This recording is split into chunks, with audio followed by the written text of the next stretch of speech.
This story begins in a beautiful sunny garden where you want to spend all eternity. A girl with red hair enjoys her rest and sleeps peacefully in nature. Suddenly, Arwen disturbs her sleep and calls out to our heroine, who is lying under a tree. This red-haired girl is the goddess of fire of Middle-earth, Siren Arsis Harnession, and Arwen is the goddess of the Middle World and has already managed to look for her friend everywhere. She tugs Serena's hand and tells her that now is not the time to rest. After all, she found a way that would help her go to the heavenly kingdom. The gods who love gambling are now having fun, and the Karanin Empire is in turmoil. They place bets on which of the three princes will become heir to the throne. This news shocks Serena, as it is beyond her comprehension. However, she does not want to agree to Arwen's adventure. But the girl explains that they are almost there, and there is no turning back. The thing is, Serena doesn't want to be in the company of scammers. Arwen promises that she will help her friend, since she is the goddess of foresight. Besides, she heard something interesting from the goddess of fate. Therefore, it is worth betting on Targa, who is the last son of the emperor. But even after this, Serena does not agree, because she does not want to spend her points. Arwen still doesn't want to let the girl go and asks to at least sit next to her and drink some wine. Serena is unhappy with her friend's persistence, but agrees to drink one glass. Arwen fills her glass, and it seems like this is the moment she has been waiting for. After Siren takes a sip, her eyelids immediately begin to feel heavy. Her mind begins to cloud over, and her head no longer comprehends the full reality. Arwen takes advantage of this moment and asks her friend to put her glasses on the sphere. At this point, she pushes the girl forward and says that now she can relax. After all, Serena had been earning points in the human world for so long and so diligently. But even in this state, the goddess tries to resist. And inside the ball, an empire appears before her, floating before her eyes. Arwen notices her friend's hesitation and decides to take matters into her own hands. She promises that once Serena has placed all her points, she will go to the heavenly kingdom. As a result, thanks to Arwen's actions, the girl lost all her points. In the heavenly kingdom, there is a system of games in which you can earn points. Those who collect a certain amount enter the heavenly kingdom. Initially, this was the main goal of our heroine. But because of this fool, Arwen Siren lost everything she had earned in an instant. She got the goddess drunk and then pushed her to do something she didn't want to do. As a result, she now finds herself facing the Emperor of the Karanin Empire, Arnoa II. In this case, the girl appears in the guise of a baby who was recently born. The man brought him this child, whom he had taken from a woman after the battle in the south. After this, he gives the emperor his hand, in which lies something from this woman. Arnoa looks closely at the object and cannot believe his eyes. After all, in his palm is the ring of Targ, which belongs to his son. He asks Count Montes if he agrees that this is indeed Targ's child. The man explains that this child really does look very much like the emperor's son, but the moment the baby made a faint sound, Arnoa ordered him to be quiet. The emperor did not expect such a blunder from his son, who had never had problems with women before. Now he is interested in how old this child is and why his mother did not come with him. The man who brought the baby replies that he is 9 months old and that his mother died after giving birth. After this, the count explains that the power of water manifests itself only after the first birthday. So right now he can't confirm whether this baby has royal blood. At this point, the emperor orders the man to put the child on the floor and move away from him. The man obeys the order, but does not understand what Arnoa is going to do. Suddenly, the emperor manifests a magical power that resembles a flow of water. With this, he is going to test this child right now. A stream of magical water falls on the baby and greatly frightens him. But fortunately, after this dangerous test, the child seems to blossom. Even Count Montes did not expect such an effect, since in case of failure, the child would face a tragic end. The emperor was not prepared to wait long, and after checking, he sat down on the floor. Could it really be that the child of his last son was lying before him? At this moment, the baby grabs the emperor's finger, which is the size of his head. Then the child begins to smile, and such a sight cannot leave anyone indifferent. Although men are touched in their hearts, they still try not to show their emotions in reality.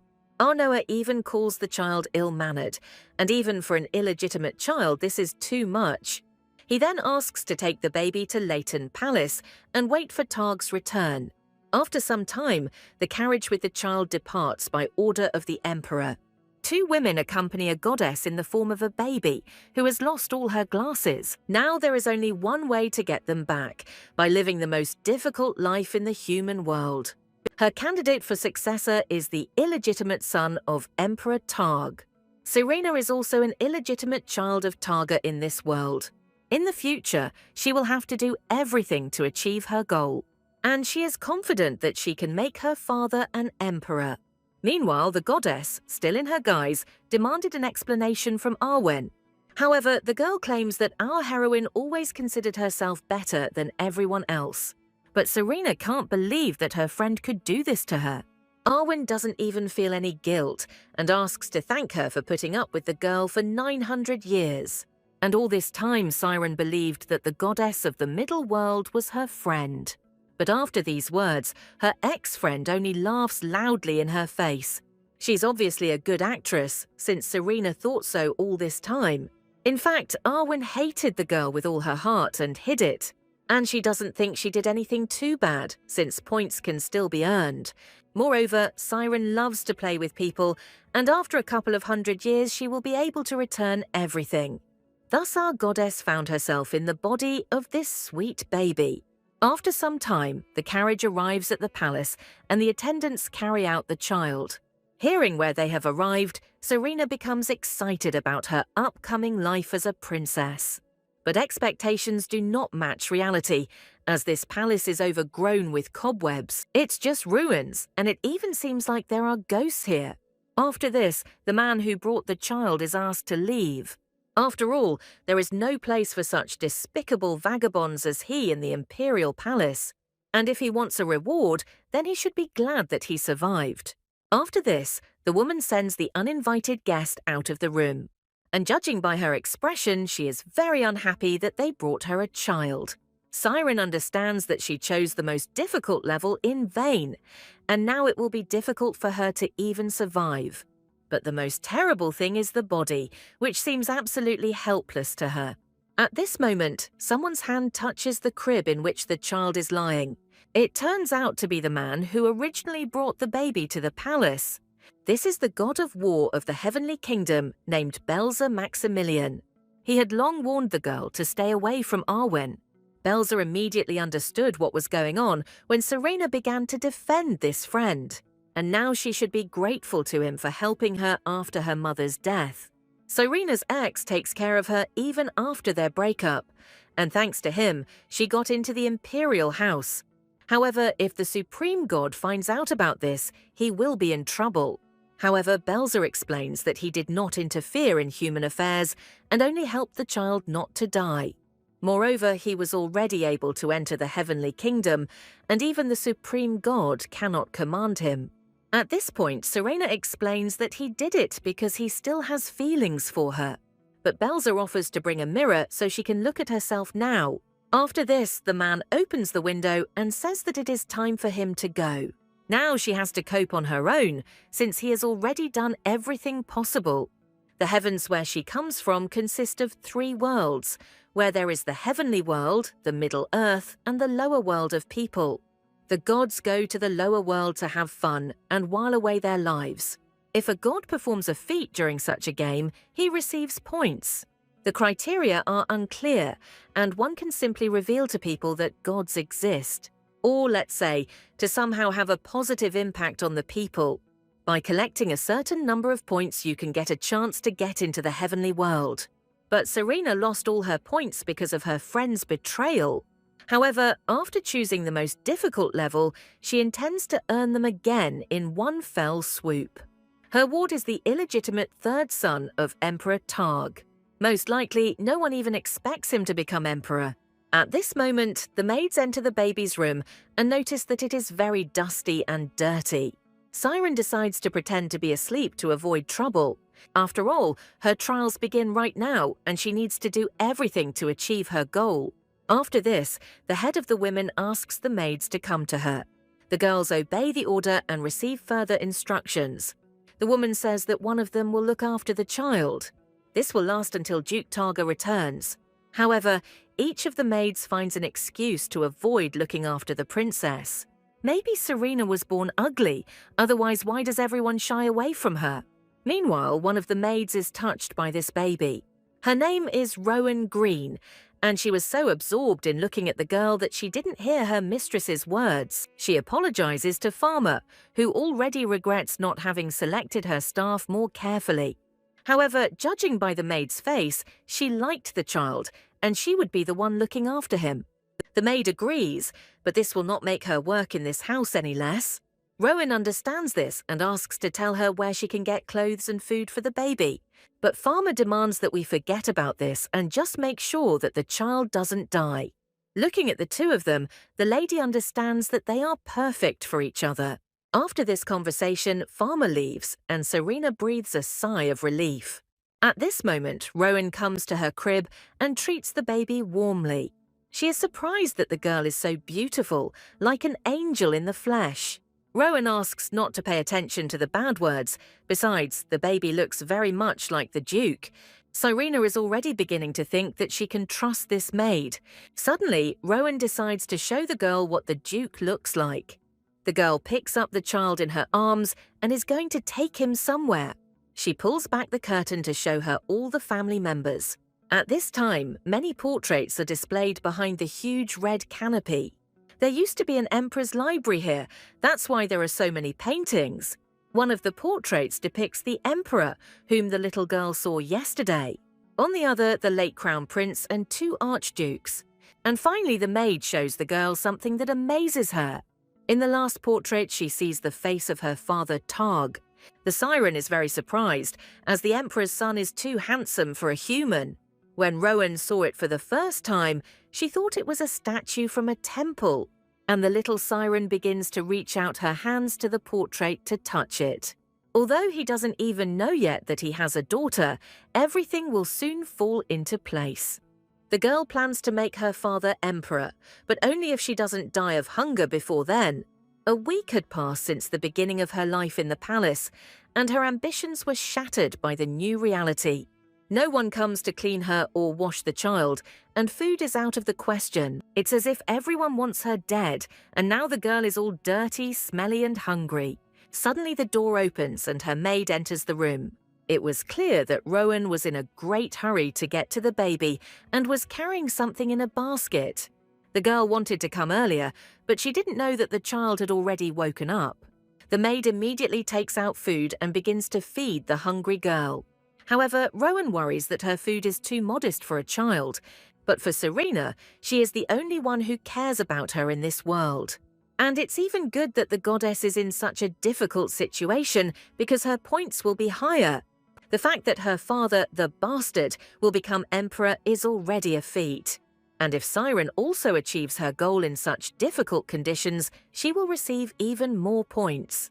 Rowan notices the girl's smile and cannot remain indifferent to it. And it seems as if she doesn't need anything else in this world except this little one. But it's worth admitting honestly that they are both in a difficult situation. However, the goddess remains a goddess even in such a body, and Siren is always ready to repay for kindness. She will give back doubly to those who offended her and to those who cared for her.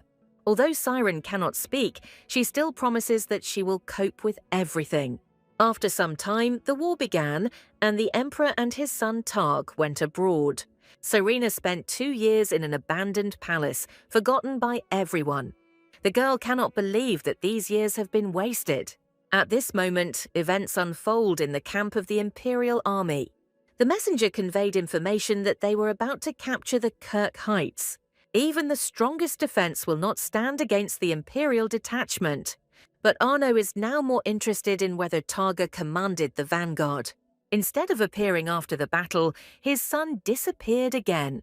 He fights like a lion and leaves all the honors to other people. The Duke of Tartuberg was even called the Lord of Death and a bloodthirsty monster. He rushes across the field like a hurricane, but always disappears before the award ceremony. The emperor was very upset by his son's behavior. But if Targa doesn't want fame so much, then he won't get it. And Count Montes suggests that the emperor visit the child after all. After all, he had already noticed more than once how Anoa looked towards the palace where the girl lived. At this time, after the death of the Duchess, Targa did not look at any woman. The emperor did not think that in his old age he would be tormented by such problems. Arno's eldest son was sickly and died, and the second and third were good for nothing. The younger Targa is an excellent warrior, but he abandoned his son and had another child of unknown origin. Count Montes noticed that the girl looked very much like him, and it could be a child with royal blood in it. For the sake of preserving the dynasty, the emperor should check this and talk to Targa.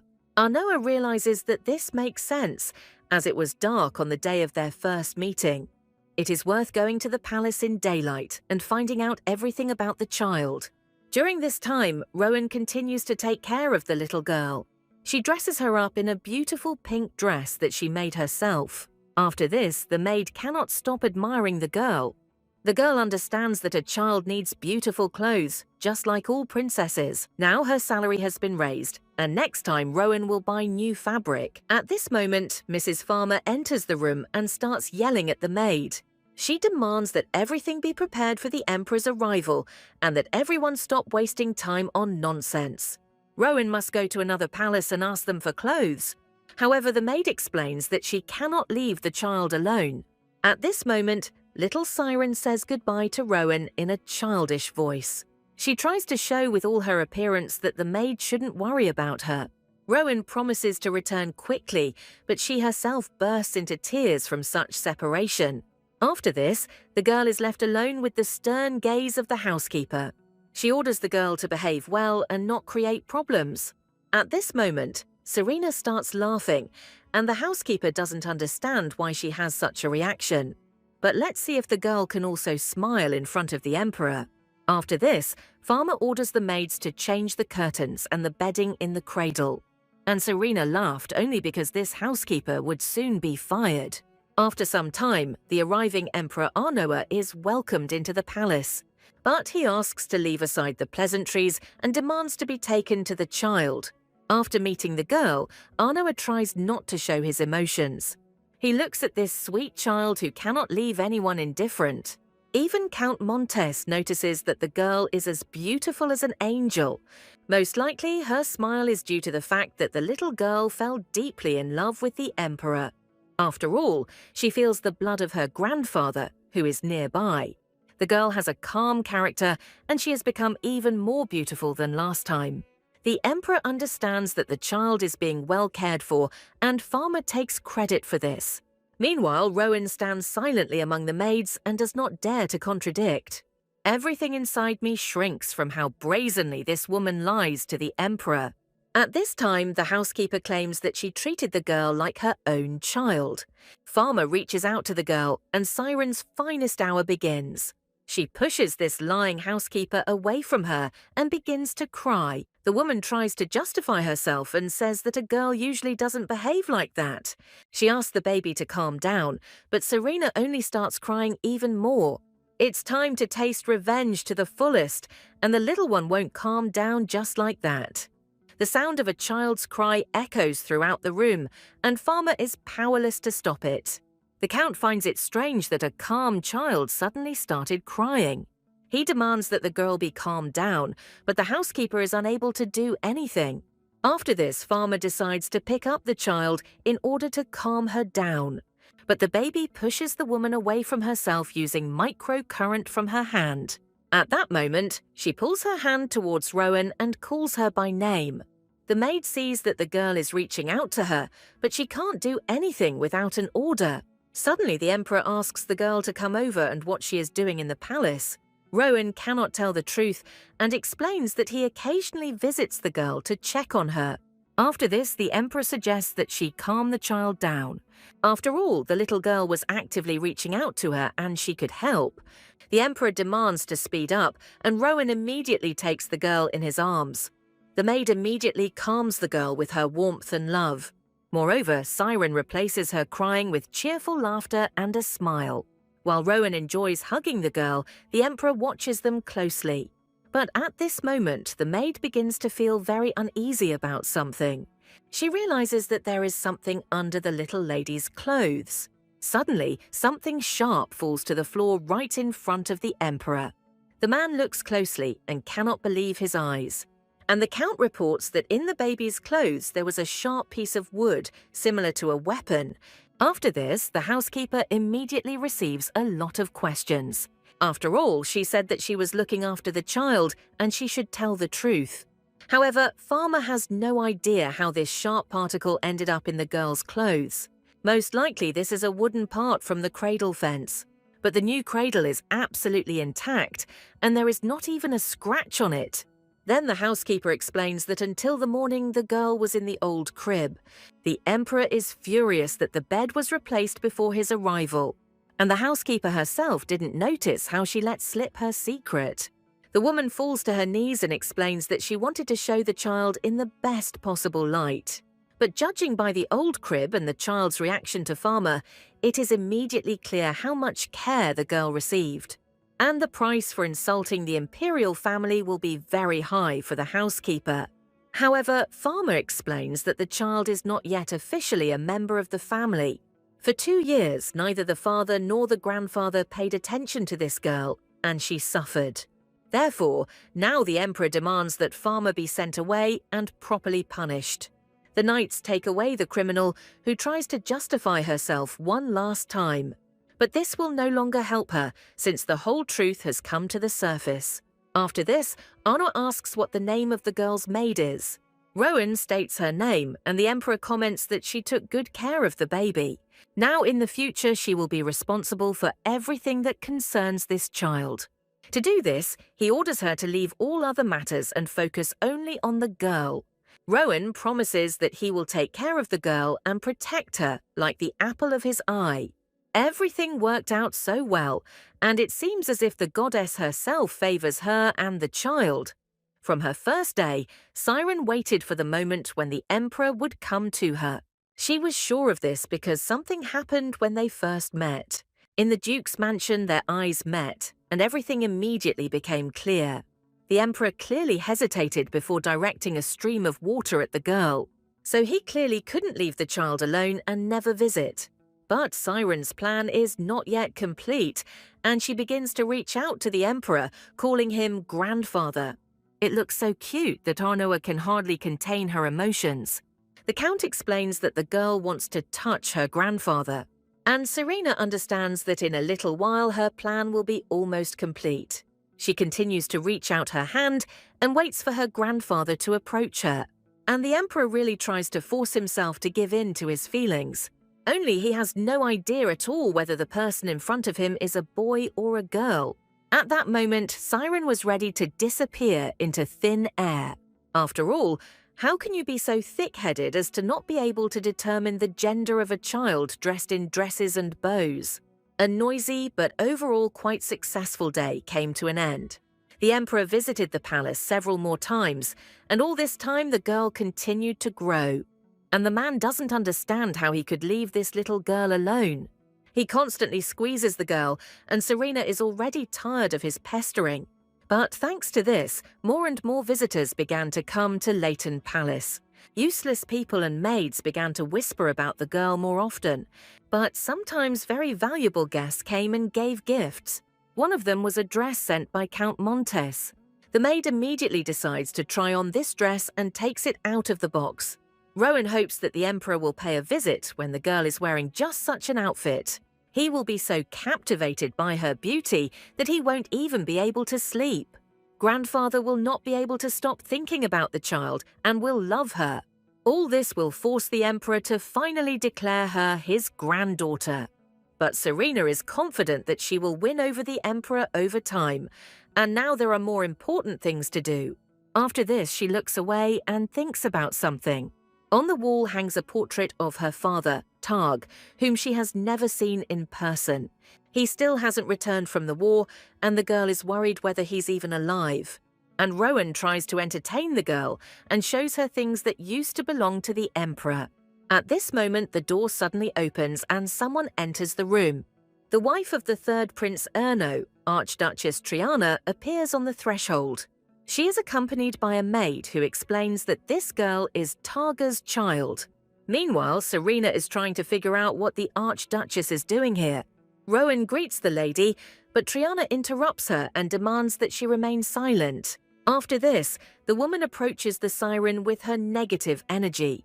She is outraged that the emperor was ready to come to the palace for the sake of this child. But at the same time, he never visited her children, Garmel and Taby. And Triana's maid explains that the emperor allowed only their family to visit Clayton, and her brother, the Marquis of Milos, is responsible for the security of the entire empire. The Archduchess calms down a little and understands that her children cannot even be compared with this illegitimate child. Just at that moment, two boys run into their mother's room. They searched for Triana for a very long time and do not understand why she left without them. Suddenly, one of the boys notices the siren, about whom there are so many rumors. He points his finger at the girl and calls her the daughter of a monster. Our heroine doesn't like this offensive acquaintance at all, and Triana asks her children to stay away from this strange entity. After this, they begin to touch the child's things and make fun of the girl. Serena doesn't like the fact that her dresses ended up in the wrong hands. She tries to snatch one of them, but the boy doesn't give in to her. Even Rowan asks to release the thing, which is a gift from the Count. At this moment, Triana hits the poor maid for daring to contradict her son. Siren notices the girl fall to the floor and scream her name. The Archduchess understands that this servant is very dear to the girl. In this case, she demands that the girl quickly let go of the dress. Everyone freezes in shock, but none of the children dares to let go of the thing. Gritting her teeth, Serena realizes that now is not the time to be stubborn, so she obediently lets go of the dress so as not to cause problems for Rowan. The boy immediately mocks her, feeling superior. After this, he throws her wrinkled dress on the floor and reproaches the monster's daughter for giving up so quickly. Meanwhile, Triana is going to punish the disobedient maid. She demands to come to her every day, ignoring the emperor's order not to leave the girl. Therefore, tomorrow, the Archduchess is expecting Rowan at her place to teach him a lesson. After this, Triana leaves with the children, leaving behind a terrible aftertaste. And Rowan apologizes to Serena for not being able to protect her. The maid asks Serena to forget everything she saw and heard. However, our goddess will forever remember this day to repay everyone doubly. After some time, the moment comes when Rowan has to leave the little lady's room. She asks the girl to play with the doll and not to get out of the cradle. The siren says goodbye to the girl, but she can't stop worrying before leaving. At this time, the Archduchess's two children are waiting for the moment when the little girl is left alone. They sneak into her room to torment the monster's child again. The boys lean over the girl's crib and get ready to have some fun. From that day on, the Archduchess's children came to Serena every day. They did this at the moment when Rowan was leaving for Triana. Of course, the maid wouldn't worry if the boys just came. But the problem is that after they left the room in a real mess, the boys were going to break even what belonged to the emperor. Despite their mother's prohibition against touching these things, the children decided to smash them and blame it all on someone else. Meanwhile, Serena stares at the boys and can no longer contain her anger. One of them, from this look, even finds a resemblance between the girl and Castiel. Then our heroine realizes that besides her, Targ also has a child. Finally, the moment comes when the boys decide to go away and play in the garden. But Serena is unhappy with this, as she was just about to ask about Castiel. However, there are more important things now, and she will ask Rowan about the other child later. And after waiting for the boys to leave, Serena quickly jumps out of the crib. The girl has been observing the children for several days and knows their routine. Half an hour before lunch, Rowan and the nanny come for them, and now is just that time. The perfect moment for revenge is when the girl decides to smash all of the emperor's things. She is determined to break everything that is here. Siren may look silly, but for a 2-year-old, she's pretty good. Suddenly, the girl hears the voices of the boys who returned from the garden. They enter Serena's room again, trying to escape from the maid. At that moment, a horror that is impossible to imagine appears before her eyes. All the Emperor's precious vases turned into fragments. None of the adults understand how this could have happened. Rowan runs into the room, and the first thing he does is check if everything is okay with the little lady. The girl barely managed to climb back into bed and remained unnoticed. And the maid begins to scold the boys for making a mess in the room. However, the children are unhappy that some servant dares to scold them. At that very moment, knights and other maids appear in the room, and no one has any doubts as to who caused this mess. Then the mother of the children appears and is blamed for all of this. The boys waited for the moment when the enraged woman would stand up for them. But instead of defending herself, she starts yelling loudly at her children, and she doesn't even want to hear anything about the maid who scolded them. Triana asked them to behave well for at least a week, but they smashed all of the Emperor's things. However, the boys explained to their mother that they have nothing to do with it. When they came into the room, all this pogrom had already taken place. Triana is sure that her children were set up, but she doesn't know who could have done it. Therefore, she orders the guards to urgently search the entire palace. But at that moment, the Emperor appears in the girls' room and finds the whole pogrom. He demands to be told immediately what happened here. However, in this situation, Triana has no one to blame for everything. The Emperor is outraged that the Archduchess cannot look after her children. After this, he turns to Erno to listen to his excuses. But his son is stunned by what is happening and also cannot find words. And Count Montes assesses the damage and reports it to the Emperor. Even Master Yvlon's ball, which could be used to see the future, was broken. Arnoa is furious and demands that the children tell him the whole truth. At this point, they start to cry and ask you to believe that they have nothing to do with it. Triana also defends the boys and is sure that they are not guilty. However, the Emperor wonders who could have done something like this. Does Triana really mean to say that a little 2-year-old girl did this? At this moment, Serena played the role of an innocent lamb perfectly. Therefore, the Archduchess assumes that someone else could have done it. But until noon, there were only young gentlemen and maids in the palace. Arnoa himself knows how Taby and Garmel behave when they arrive at the palace. He used to turn a blind eye to it, but boys constantly disappoint him. However, the children's father asks the Emperor to be more lenient towards his own blood, and Arnoa really agrees with his son's words. But first and foremost, he considers this little girl to be his own blood. At this moment, Serena realizes that her grandfather is very sensitive to her. But his son does not agree with the Emperor showing feelings for a child of unknown origin. But Arnoa immediately shuts the man up and explains that he has no right to say that. After all, what's better than children who constantly create trouble? After these words, the children's father promises that he will punish them if only the Emperor would not be angry. And if necessary, he will post guards to prevent the boys from leaving Clayton Palace.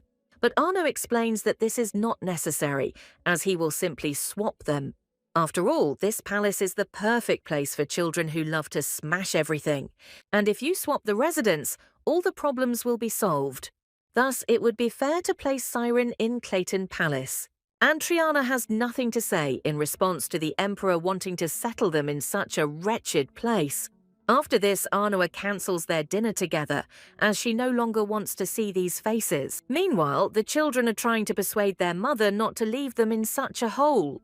But disobeying the Emperor's order is like death, and Siren's life is about to change. Rowan has already packed all her things and is preparing to move the girl to her new home. And the boys at this moment are trying to stop this little monster. But now they are the ones who have to live in a house where only ghosts can live. Siren's revenge was successful, and now the impudent family got what they deserved. A few days later, the little girl is already settling into her new home. Early in the morning, her maid visits her and warmly greets the girl. The palace is so beautiful that Rowan can't get used to it. It seems that the Emperor values the girl very much, since he gave her such a beautiful house. After that day, the maid constantly talks about how much Arnoa is disposed towards Serena. Rowan thought it over and decided to introduce some new things from that day on. She now plans to begin training immediately, and they will consist of controlling the forces of water. All descendants of the Emperor of the Coronian Empire possess this gift thanks to the goddess Roshia. Serena heard that all her relatives could control water. Parents or teachers help children develop their abilities, but our girl lives all alone. Moreover, how can the goddess of fire learn to control water? But soon she will have to be tested, so Rowan asks the child to stretch out her arms and try to summon water. The siren understands that there is no other way out and obeys the maid. She stretches out her hands and lowers them into a basin filled with water. However, something clearly did not go as our heroes had planned, and instead of joy from the demonstration of abilities, there is only bewilderment on their faces.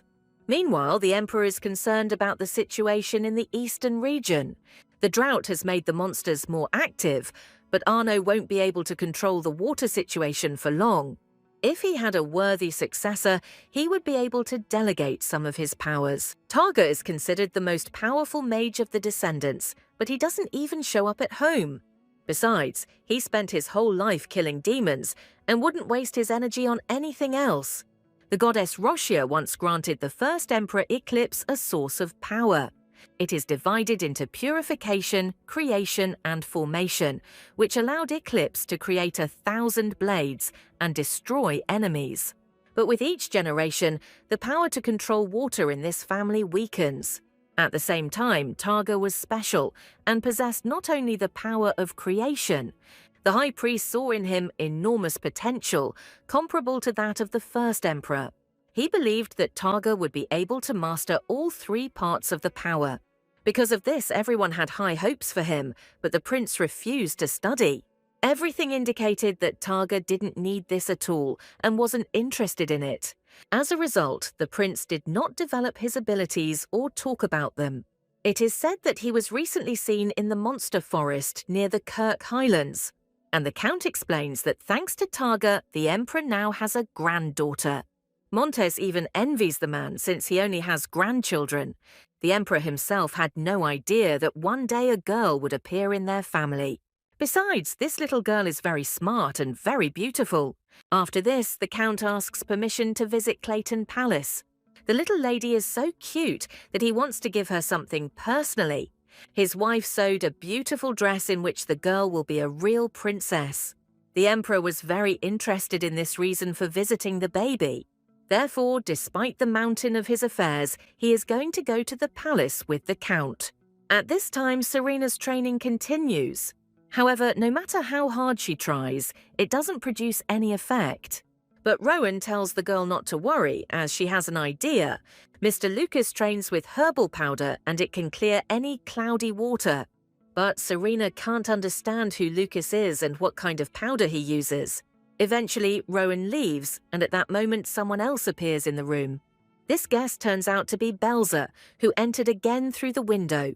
He is surprised that Serena has already managed to move into such a luxurious palace. All this time, the goddess's ex had been watching her and discovered that she loved jelly. Before he can finish speaking, Serena throws a piece of this sweetness into his mouth. Belzer really liked the taste of the jelly, and now he understands why the goddess constantly eats it. After this, she asks why the man has come. He explains that he has come to report Arwen's intentions to find her. Belzer asks not to underestimate her, as he does not know what she wants. At this moment, Rowan returns, but the man has already managed to turn into a crow.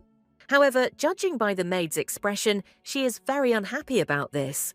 Rowan doesn't understand where such a bird could have come from in the palace. To protect the little lady, she begins to drive the crow away. Belzer flies away, and the maid breathes a sigh of relief. This bird looked divine, as it was larger than ordinary birds. But all this time, the thought that Arwen is looking for her cannot leave Siren's head. If she too is going to threaten the goddess, then there is no time to waste. She needs to get stronger quickly, and Serena is going to continue training. Rowan is very glad that the little lady decided to come to her senses. The siren must prove that imperial blood flows in her veins. After this, she takes out the powder that she is going to add to the water. And for the sake of her and Rowan's safety, she will have to do everything to cope. At this moment, the girl puts her hands into the water and tries her luck. And the maid reports that guests are expected to arrive at the palace today. Suddenly the door opens and Rowan and the girl freeze in anticipation. Their guest turns out to be a boy who sees that he has come at the wrong time. He is the eldest son of Archduke Kelix, named Lucas. Rowan greets the young master and apologizes for not meeting him. Now Serena has finally met Lucas, who adds powder to the water. The boy kneels down and politely greets the girl. He sees obvious similarities between Serena and his uncle Targa. Lucas brought the girl a present and hopes she likes marmalade. So far, this guy is the kindest of all who came to her, but Serena still feels uneasy. Lucas heard that Rowan was interested in his powder and came to help. But the maid explains that the girl is still too young and can't do anything. And at that moment, the boy notices with horror that the girl used his powder. However, the Emperor suddenly enters the room and is surprised to see Lucas there. The boy, meanwhile, is very happy about the appearance of his grandfather. At this moment, he discreetly touches the basin of water that is in Rowan's hands. After this, the basin falls to the floor and all the contents spill out. But Serena saw everything and understands that Lucas used a dirty trick. And the guy explains that he came here to meet the girl. His lesson starts soon, so Lucas apologizes and takes his leave. Meanwhile, Serena doesn't understand why the boy is creating problems for Rowan. However, the Emperor is more concerned about why the girl is not sleeping at such a time. Then he notices a lot of sweets on the plate and is outraged. But the Count stands up for the child and says that all children love sweets. After this, Montez takes out a gift and is going to give it to the little girl. This dress was made by his wife, and he hopes that it will suit Serena. The girl appreciates the gift and understands that the Countess has good taste. But before trying on the dress, the Emperor asks to wait a little. After all, he also has a special gift in a box for his granddaughter. Upon opening it, Rowan and Serena freeze in incredible amazement. After all, there is something there that they could never have imagined. After some time, Siren tries on the outfit that the Emperor gave her. Rowan cannot express the delight he feels at the girl's beauty. Meanwhile, the Count does not understand when the Emperor managed to get ahead of him. Although his outfit was made by the royal tailor, Montez's dress was made with love. At this point, Rowan decides to ask the Emperor if he liked the dress. Arnoa, as always, takes on a serious look and becomes thoughtful. He looks at the face of this cutie, who is also waiting for his verdict. Their eyes meet, and it seems as if all eternity flies by in that moment. After this, the man says that the outfit looks quite good.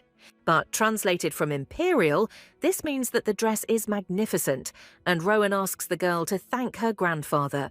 At the same time, the Siren must do this in accordance with Imperial etiquette. But if she makes a mistake, nothing bad should happen. The girl jumps and is about to kick her leg. But at that moment, Serena realizes that something is wrong. The girl starts to fall, and both men put out their hands to catch her. However, to the Emperor's disappointment, the baby falls into the Count's arms. After this, she smiles sweetly and thanks Montes for the gift. The man is ready to burst into tears from how much it touches him. It is obvious that the little girl liked the dress, which was made with love. The Emperor is clearly unhappy that he was not the winner in this battle of gifts. Meanwhile, at the Maya Palace, they are discussing placing Count Montes under house arrest for a week. This only plays into the hands of the second Prince Calix, since this boar was always pestering his father with moralizing. But if Arnoa gets rid of his close associates so easily, then this could also turn into a threat for this family. At this moment, the mother remembers that Lucas was at Clayton Palace that day. The woman asks why the boy went there, and he explains that he was interested in looking at that child. Besides, he wanted to meet his cousin. However, his mother asks him not to waste his time on such nonsense. It would be better if he spent this time on lessons with Camelin. Although her son was educated in Mablion and has nothing more to learn, it is still necessary to create the appearance. After this, Lucas asks who told his mother about his visit to Clayton. The woman replies that it was Ellie's new maid, and at that moment his father is informed of the arrival of guests. The man gets up from the table and announces that it is time for him and his wife to go. The couple leaves their child alone at the dinner table. Suddenly, a man appears behind him and addresses the young master. He prepared for him the dessert the boy had recently spoken about. Meanwhile, events unfold in the Clayton Palace. Rowan feeds the little lady and gives her a spoon with food. The siren really enjoys her breakfast and the maid admires her manners. After this, Rowan's face becomes too serious. Does she really want to continue these boring training sessions again? However, in reality, the maid wants to suggest a walk in the garden. Since they arrived, they had not gone anywhere beyond the courtyard. There are very beautiful flowers blooming here, and the little lady must like it. But is it really true that after the walk she will have to go back to these training sessions again? After some time, Rowan reads the girl a fairy tale about a princess. She hadn't done this for a long time, as she was busy moving and training. However, the maid really enjoys spending time with the baby. But at this moment the girl starts to cry and makes it clear that she is already tired. The maid puts the baby to bed and sings her a lullaby. This bed was given to Serena by the emperor, and compared to the others it is very soft. Rowan lies down next to the girl and can't take his eyes off her. She used to think that the little girl's behavior would win the emperor's heart, but Siren is beautiful even without it. Therefore, the Duke will definitely fall in love with his daughter when he meets her. Rowan then apologizes for torturing the girl with her training. Now she will no longer show selfishness and will always think only about the child.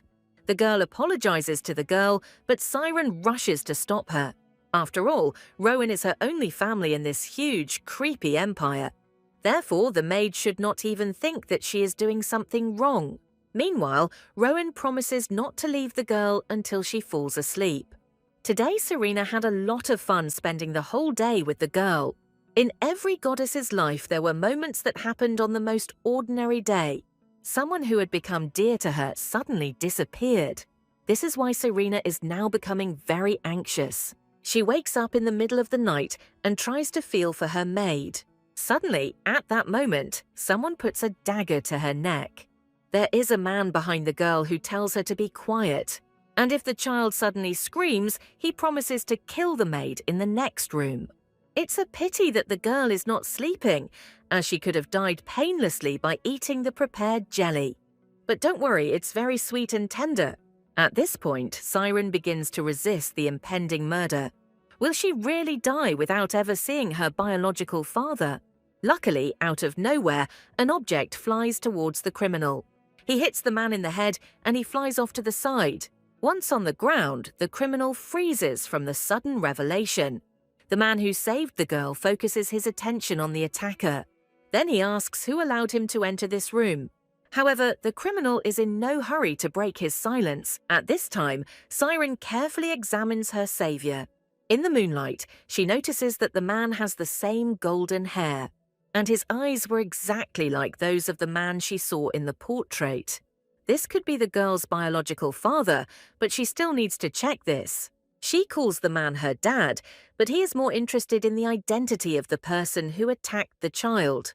At this point, the criminal decides to take advantage of the opportunity. He suddenly jumps up and finally says that he is an uninvited guest. Today, the little lady was lucky and managed to escape death. But the criminal's escape did not take place, as the man managed to grab him. Targa came to check if everything was okay in the little girl's room, and the criminal decided that this was his daughter. Otherwise, why would he have gone to see her? At this moment, Rowan enters the room because she heard a noise. Seeing everything that happened, she still cannot understand what happened.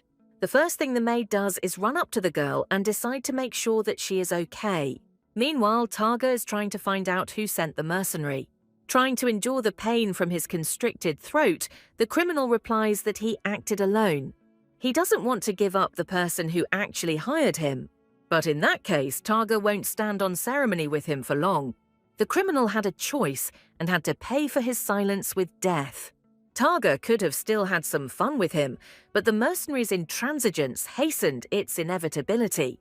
At this point, Rowan asks Targa to calm down, as he is scaring the child. However, he asks the maid not to worry, as he will soon get to them. After these words, Rowan decides to act quickly and runs out of the room. First, some mercenary tried to kill Siren, and now her father did the same. Rowan managed to escape, but there is a high probability that Targa will soon catch up with them. Suddenly, at high speed, the maid does not notice how an obstacle appears in front of her. She crashes into something soft and falls sharply to the floor along with the girl. While our heroes are lying down, an unfamiliar man bends over them. Could it be that all is lost and Targa finally caught up with the little lady? But the unexpected happens and the man helps the maid to get up. It turns out that he is the Emperor, and it is important for him to know what is going on. The captain of the guard reported to Arnoa that Targa had returned to the palace. But what a maid is doing here in the middle of the night with a frightened child is completely unclear. After some time, the Emperor decides to find out everything personally from his son. He is furious that Targa returned after so many years and caused a pogrom. He should be ashamed of this in front of his own daughter. But Targa doesn't understand why everyone attributes this child to him. Moreover, the Emperor could simply say that this was his illegitimate child. Instead, Arno wrote him threatening letters about keeping his daughter. In this way, the Emperor wanted to force Targ to return. But his son does not understand what exactly the man wants from him. Besides, he didn't organize a pogrom, but simply dealt with the criminal. The Emperor is horrified that someone tried to poison his granddaughter. At the moment Targa appeared, the mercenary was just about to give the girl poisoned food. After this, he attacked the criminal and neutralized him with a rope. However, the Emperor does not yet know that Targa also tried to kill the girl. But while the impudent servant was hiding, the Emperor's son was checking the jelly. And Arnoa must be interested in what exactly they wanted to poison the girl with. Inside the jelly was a lasma poison that was completely impossible to get out. For a long time, this substance had not been found anywhere in the Empire. After all, this is a trace that belonged to black magic that disappeared 100 years ago. This news makes the Emperor angry and shocked at the same time. However, at first he decides not to discuss this in front of his granddaughter. So Arnoa sends the maid and the child to the bedroom. But Clayton Palace is in disarray now, and it's best not to go back there. The best solution would be to leave the little lady in the Emperor's palace. Targa is surprised by his father's behavior, but still denies that the girl could be his daughter. However, Arno explains that the baby flew out when he was a child. But Targa decides to ask how the Emperor could even know what he was like as a child. Fortunately, after this, the men decide to stop sorting things out and focus on more important things. The knight reports to the Emperor that he has just finished his inspection. During interrogation, the criminal died because he had a seizure. However, the Emperor asked that the criminal be left alive. At this moment, Targa, for some reason, draws his sword and approaches the killer's body. He plunges his blade into the blood that has spilled near the body. It becomes clear that the criminal committed suicide with lasma poison. This is impossible for the Emperor, since they destroyed all the magicians. After this, the Emperor demands that the guards bring Count Montes to him and search all the palaces. Meanwhile, Targa realizes that his father is very attached to this child. After all, he is so worried about her, as he never worried about anyone in the palace. That's why Arnoa rushed in the middle of the night and didn't even change his clothes. But the Emperor explains that it is Targa who needs to explain something. After all, the captain of the guard told him that he returned to the palace at midnight. And after that, he spent another whole hour destroying half of the watchtower. Did it really take Targa that long to cope with the child, or did he not intend to harm the girl? The next morning, the girls begin in the picturesque palace of the Emperor. She stretches sweetly as she was able to sleep well. The bedding here is so soft that it feels like the baby was sleeping on a cloud. However, even such luxury must have its downsides. After all, in a huge palace, the Emperor can feel very lonely. Although, on the other hand, how lonely can this old man be? Besides, now Serena is more interested in how everything ended after the attempt on her life. Of course, the attack was terrible, but her father was even more terrible. He looked like a monster, and at that moment, our heroine realized how presumptuous she was. Just yesterday, the girl was sure that she could make this man an emperor. At this moment, Targa enters her daughter's room and sees that she is already awake. This comes as a shock to the girl, as she doesn't know how to behave with this person at all. Suddenly, the man touches the child's face with his hand and worries if she is cold. The girl is trembling all over and does not let her father get close to her. It turns out that she is very afraid to be around him. However, Serena realizes that she shouldn't avoid him so obviously. Suddenly, the emperor bursts into the room and is outraged by Targa's appearance. But Arnoa himself told his son to come at this time and was late for the meeting. After this, the emperor announces that he has come to show Targa something important, and his son will no longer be able to deny that this child is his daughter. The emperor takes something out of his breast pocket and shows it to Taj. The man cannot believe that this item ended up in the hands of the emperor.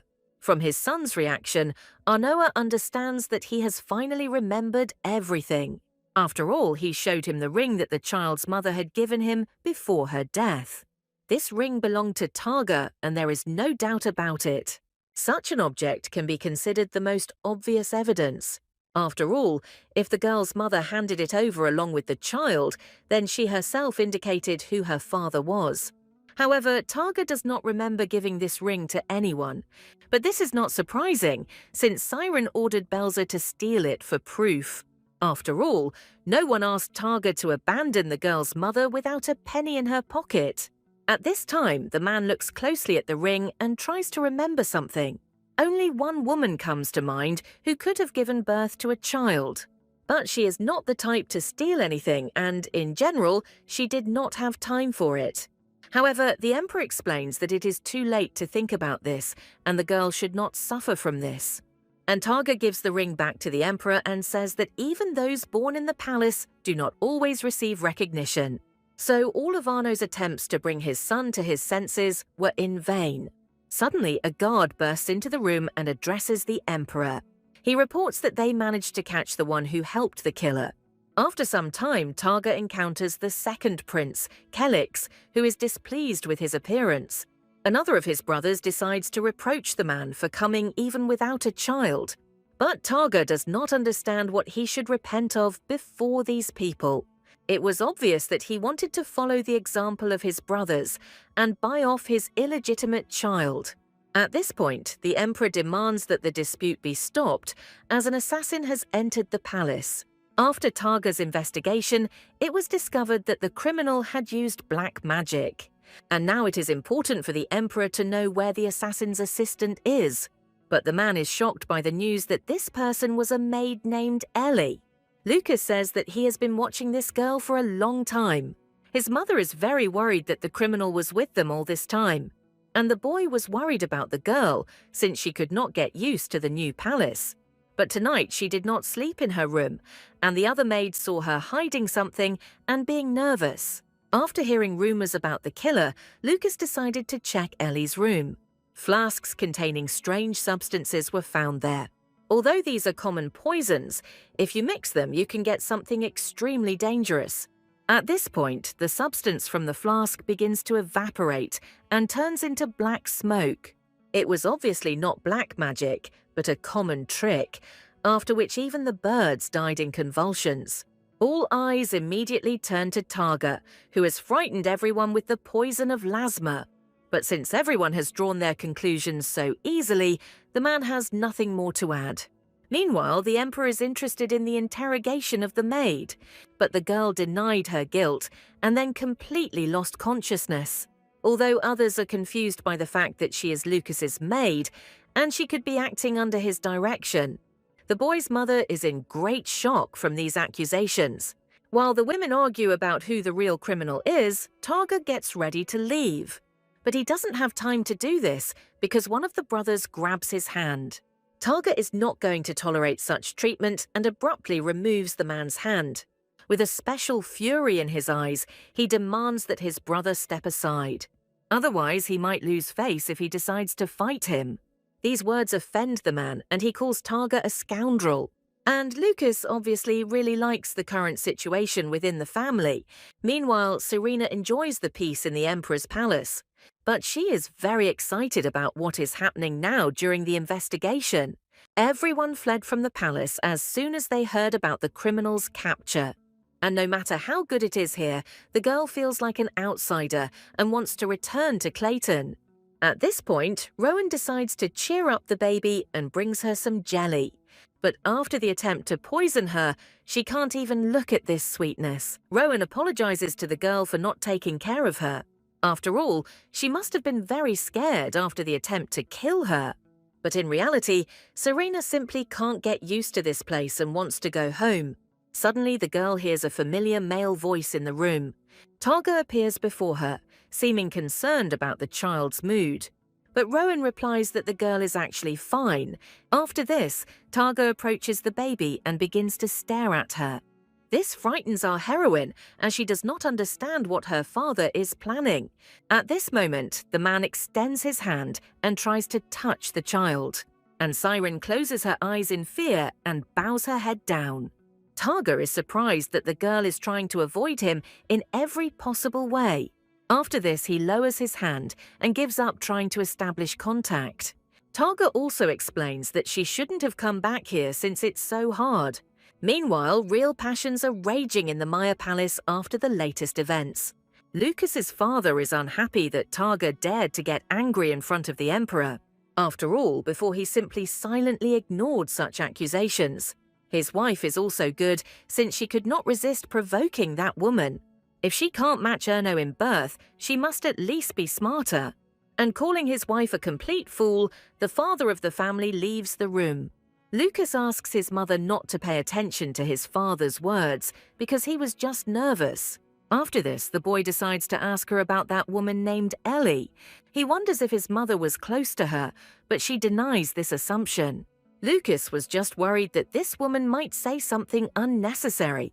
After all, the captain of the guard warned that she would be interrogated today, and that they were even ready to resort to barbaric methods. Lucas notices that his mother is starting to worry and asks her not to worry. He assures the woman that nothing terrible has happened yet. At this time, Serena feels that something has suddenly changed in her. She feels a desire to get closer to her father, which was not there this morning. After this, the girl begins to stretch her little hands towards the man. She tries to show her father that she really wants to feel his embrace. But, as expected, Targa is in no hurry to take the child into her arms. The man turns his head away, but no longer avoids the girl as obviously as before. Suddenly, the Emperor bursts into the room and worries that Targa is abusing the child again. Although his son had no intention of doing anything, Arnoa was unlikely to have anything to prove. But Targa explains that if his father has nothing more to say, then he should leave. Besides, the Emperor had completed his task too quickly since he returned so early. However, Arnoa explains that the maid died today and nothing was ever obtained from her. Thanks to this conversation, Serena begins to learn at least a little about the details of the investigation. The girl committed suicide this morning by stabbing herself in the chest 10 times. Despite the increased security, the maid even managed to get a knife from somewhere. It seems that the real criminals decided to cover their tracks in this way. After this, Targa begins to reach out his hands towards the girl to grab her. But the Emperor hurries to stop his son and says that the child is not guilty of anything. At this point, Targa explains that he plans to take this baby. However, the Emperor believes that his son has simply gone crazy and has nowhere to take the girl. Besides, he's not even sure that this is his child and is going to take her to some wreck. Targa explains that this is what needs to be done and that it is not about paternal feelings at all. It's just that in a few months, the power of the goddess Roshia will finally manifest itself. Besides, the Emperor must understand that the girl is not safe in the palace. The child also still doesn't have a name, and Targa is going to give her one. After this, he points his finger at the girl and says that she will go home with him. There she will be safe and no one will dare to harm the baby. Meanwhile, Serena feels strongly drawn to her father. He didn't promise to take care of her and even showed his true nature just recently. However, from the very beginning of their first meeting, and without even knowing it, Serena realized that they were connected by fate. At this point, the grandfather suggests that the little girl stay in the palace and not go to the dilapidated estate. But Targa explains that only there will she be safe, and there is no point in persuading her to stay. The emperor is annoyed that his granddaughter did not choose his palace. Besides, he was the first to take care of the girl, and she did the same to him. But initially, her grandfather abandoned her in an abandoned palace, although it was only thanks to this that she met her father. So finally, our heroine says goodbye to the emperor and waves her hand to him. At this time, the commander of His Highness's guards is worried and cannot find peace. But it seems that these tedious waits have finally come to an end. One of the guards informs him that he sees His Highness ahead, but he is not walking alone, but with some woman, and she is holding a child in her arms. The commander immediately rushes to meet Targa and asks who this girl is. But the man has no intention of recognizing this child as his daughter. Despite the striking resemblance, he explains that he doesn't know who it is. After this, he asks for a carriage to be called, as they are returning to the duchy. Hearing this, Serena begins to think that it must be very beautiful there. Most likely, Targa Manor has very soft beds and incredibly delicious food. But our heroine's fantasies did not coincide at all with the harsh reality. Her gaze is met with a dirty palace that is about to fall apart and unfriendly servants.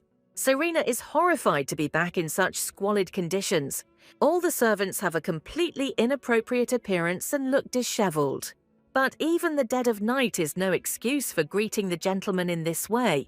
At this moment, a man comes into the hall, surprised by the visit of the Duke himself.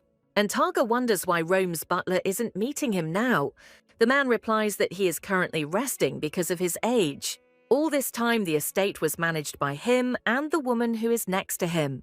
And recently, Mr. Castiel has expressed a desire to return to the duchy. Serena gets a bad feeling when she hears that name. The girl remembers that this is the name of another child of Targa, who is her older brother. At this moment, the girl's father asks to take her to the inner chambers on the second floor, and the house manager invites Targa to see his son, whom he can wake up at any moment. But the man refuses to meet and asks to first take the child to the room. Serena finds everything strange here, including her brother, who leads a reclusive lifestyle. The next morning, Rowan comes to the girl's room with a ready-made breakfast. There were no baby food products at all in this estate, and she was rescued by a knight who had carried them in a carriage yesterday. And the maid is still not sure whether they have the right to occupy such a room. There are luxurious satin curtains and beautiful antique furniture. It all looks like the place where the deceased Duchess used to live. Rowan also wonders if the girl is afraid of her biological father. It's good, of course, that she gets used to this place so quickly, but it's not for nothing that Targ is called a monster. But as soon as the conversation turns to the Duke, he immediately appears in the baby's room.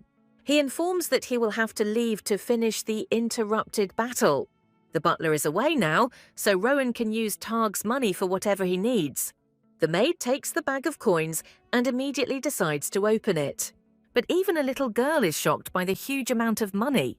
Targa explains that this will be enough for clothes and a bed for the girl. After this, the man is about to leave, although he still hasn't managed to name the child. For some time after Targ's departure, the girl mostly remained in the room. One day, the woman who runs the house brings a basket of things to the maid. She considers it her duty to take care of Master Castiel's younger sister. At this moment, the woman notices the girl reaching for the antique dishes. She immediately grabs the baby's hand and stops her.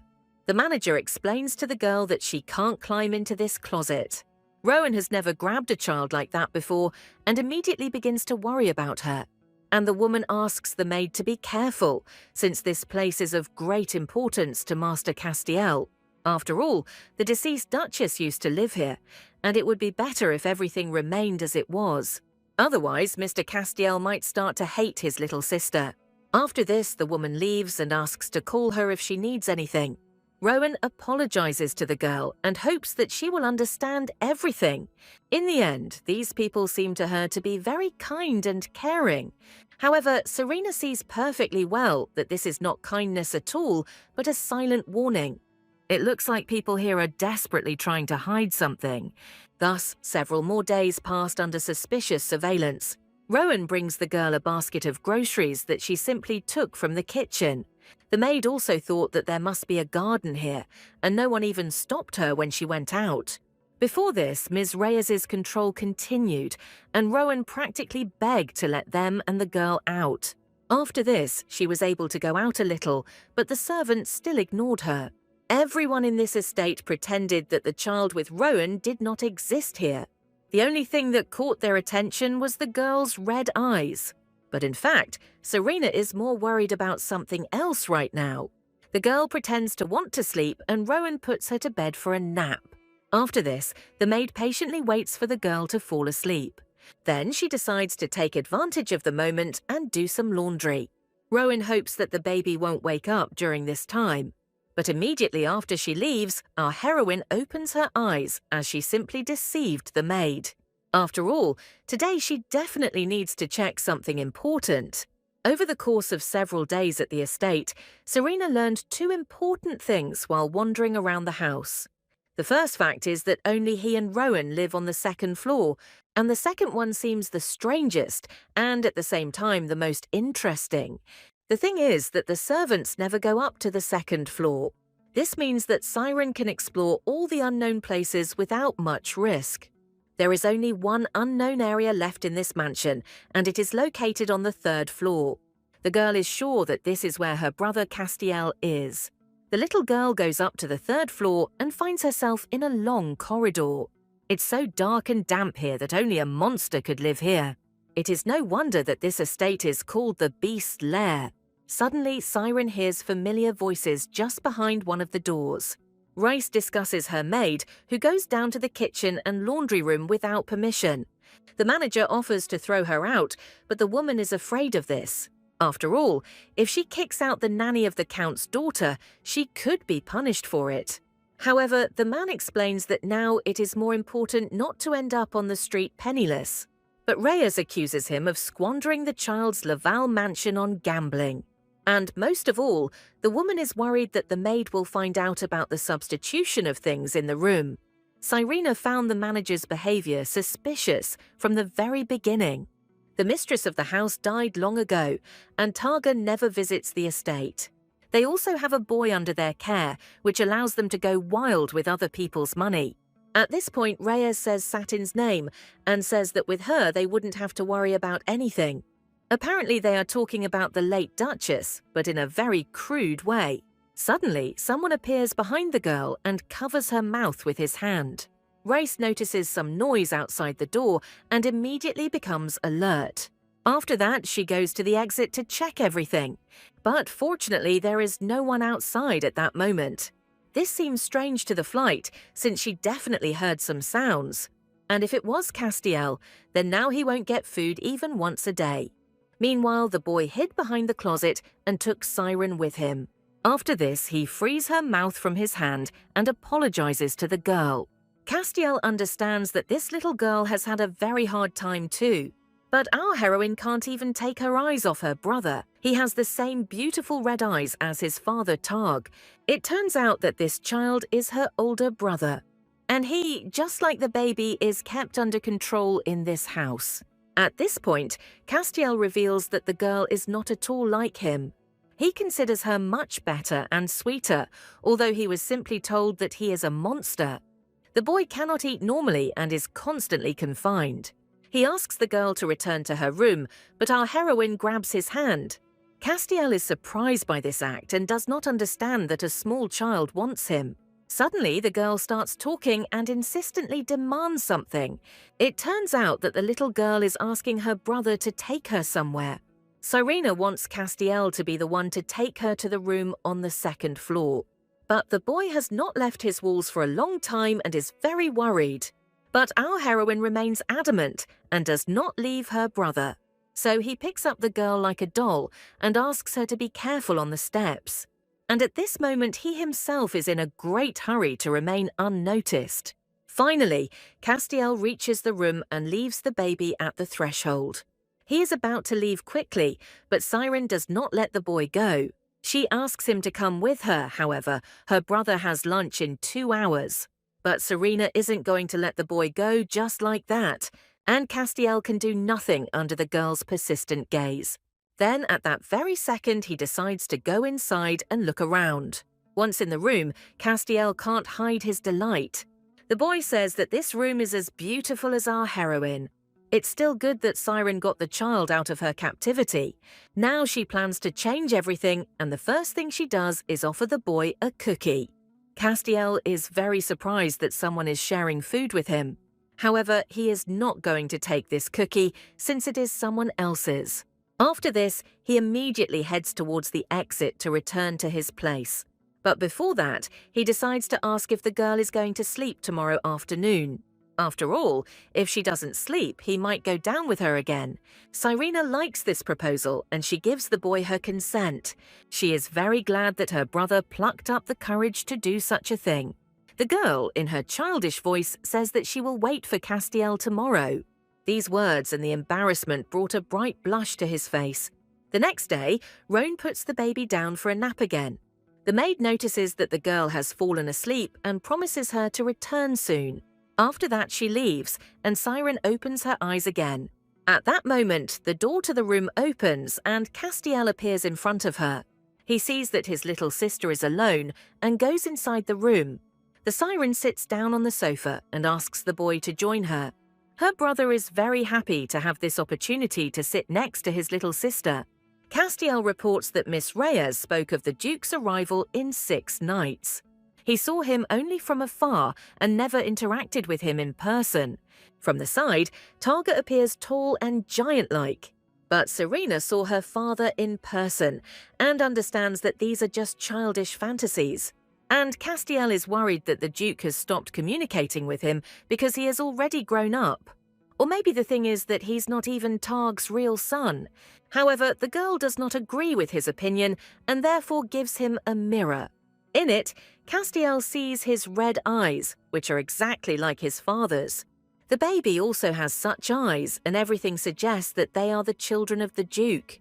It turns out that this terrible thought had been instilled in Castiel all this time. Mrs. Race even insisted that it would be better for such a monster not to go outside. After these words, Serena can no longer hide her anger at this couple. And Castiel says that it's time for him to go, since Reyes will soon bring dinner. But Serena doesn't want her brother to leave and grabs him by the shirt. The boy wouldn't want to leave either, but then he would have to starve all tomorrow. After all, they only bring him food once a day, forcing him to live in terrible conditions. These managers not only put emotional pressure on the eldest Duke, but also force him to starve. However, Serena does not stop and asks her brother not to leave. The girl insistently demands that Castiel sit with her. Meanwhile, events unfold in the area where magical beasts appear. This place is located near the Kirk Plateau and is being explored by Targa. All this time he was busy destroying dangerous monsters. And one of his confidants reports that the area has already been cleared. However, the man notices that the Duke is seriously thinking about something. The guard believes that Targa has no place in such areas. After all, it was the Duke who finished off and destroyed all the magical beasts. And the banner on the Kirk Plateau was raised by the Royal Knightly Order. And all the trophies also went to the knights who did not take part in the battle at all. After these words, Targa decides to suggest that Mars simply leave. And the commander reports that he has already reported to the ducal residents about their return.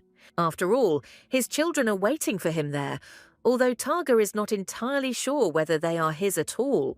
But the commander explains that the child looks very much like the Duke, and Mars adds that Targa left too much in the care of the Race family. However, Targa is confident that they can cope with the children without him. After all, he didn't know how to do anything in this life except kill. Therefore, a child, as a living being, is too heavy a burden for him. At that moment, a girl appears in his head, reaching out to him. And suddenly Targa remembers that he never gave the child a name. And the commander asks the Duke to look at the star of Sarah. Targa looks up and sees the brightest star. It is said that Sarah shows the way to those who have lost their way. And you can see it only in this place, on the Kirk Plateau. At this point, Mars asks to be allowed to take at least some candy from the trophies. They were brought by the locals as a sign of gratitude, but the commander asks for forgiveness for his guard. However, Targa wonders if these candies are really that famous. Some people even believe that the magical beasts gather here precisely because of the sugar cane. After this, Targa answers Mars that one cannot be greedy. Therefore, if he needs something, then it is worth achieving it. Meanwhile, Castiel decided not to give in to the little girl's persuasion. He decided to convince her that he was really okay and that he was being taken care of. After this, the boy left abruptly, so as not to be late for dinner. But there's nothing wrong with a brother babysitting his sister. Cyrena decides to rest a little and then come up with a plan. And in the morning, the girl is going to visit Castiel in his room. And the next day, the girl immediately goes to her brother. The boy greets her warmly and says that Reyes just left. He offers his sister the food that the manager left for him. At this moment, there is something on the plate that even a poor man would not eat. Serena is very surprised that Castiel has been fed this all this time. The boy notices that the girl didn't like the dish at all and offers her his candy. They are very sweet and help Castiel kill his hunger. There are 4 days left before the father returns, and first he needs to somehow convince his brother to tell Targ everything. However, looking at Castiel's condition, this plan definitely won't work. In this case, all that remains is to save her brother and punish the evil couple. But for at least 5 years, this is physically impossible. Luckily, our heroine has a third option in her reserves. And seeing candy in her brother's hands, the girl takes a whole handful from him. After this, Siren stuffs everything she managed to grab into her mouth. This sight greatly shocks young Master Castiel. These were all the sweets he had, with which he satisfied his hunger from time to time. He doesn't understand why his little sister treated him like this, but it's all for the sake of fulfilling her plan. The siren continues to eat sweets at an incredibly high speed. Castiel can't do anything about it and just watches silently. But if the girl doesn't do this, then he will suffer in such conditions for the rest of his life. After all, Castiel has to experience all of this at least once to understand the feeling of real hunger. The next day, Serena did the same and stole valuable food from her brother. When the girl came to him for the third time, she again ate everything he had. It was immediately obvious from Castiel's face that he was very hungry. The boy notices the cookies his sister is holding in her hand. After this, Serena realizes that the moment has finally come. There's only 1 day left before Dad returns, and Castiel is so hungry that he'll eat anything. At this moment, the girl decides to show him one important picture. Castiel recognizes a work his grandmother read to him as a child.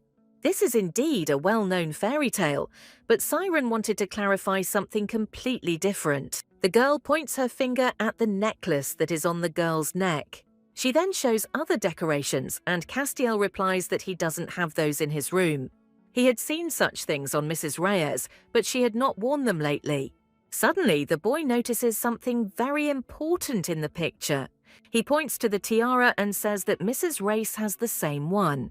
She recently asked Castiel to take this from the girl's room and bring it to her in exchange for candy. Having received everything she needs, Serena is going to leave her brother. Finally, the boy asks his sister to see him tomorrow, and the little girl silently closes the door and realizes that all her guesses have been confirmed. The Reyes room is on the same floor as Castiel's room. Before her father returns, our heroine needs to collect all the evidence of the sale of things. And in order to reach the door handle and open it, Siren uses a hairpin. The girl puts it on her hand and hangs with her whole body. The matter turned out to be trivial, and the little girl quickly got into the room. Serena is determined to find the jewels at any cost. Until Dad fully returned to the war, these two could certainly sell these things. But in order to hide them, they had to choose a fairly safe place. At that moment, Serena notices the jar of candy her brother was talking about. The girl has a feeling that the clue is hidden in them. But suddenly she hears the noise of people's voices approaching the door to the room. The Reyes couple are arguing loudly because they have lost everything again and have not earned anything. The manager offers to return everything in one blow in order to buy the title. However, Mrs. Reyes feels a different atmosphere in the room, as if someone has entered there. But she explains this by saying that the house doesn't belong to them, and everything here is someone else's.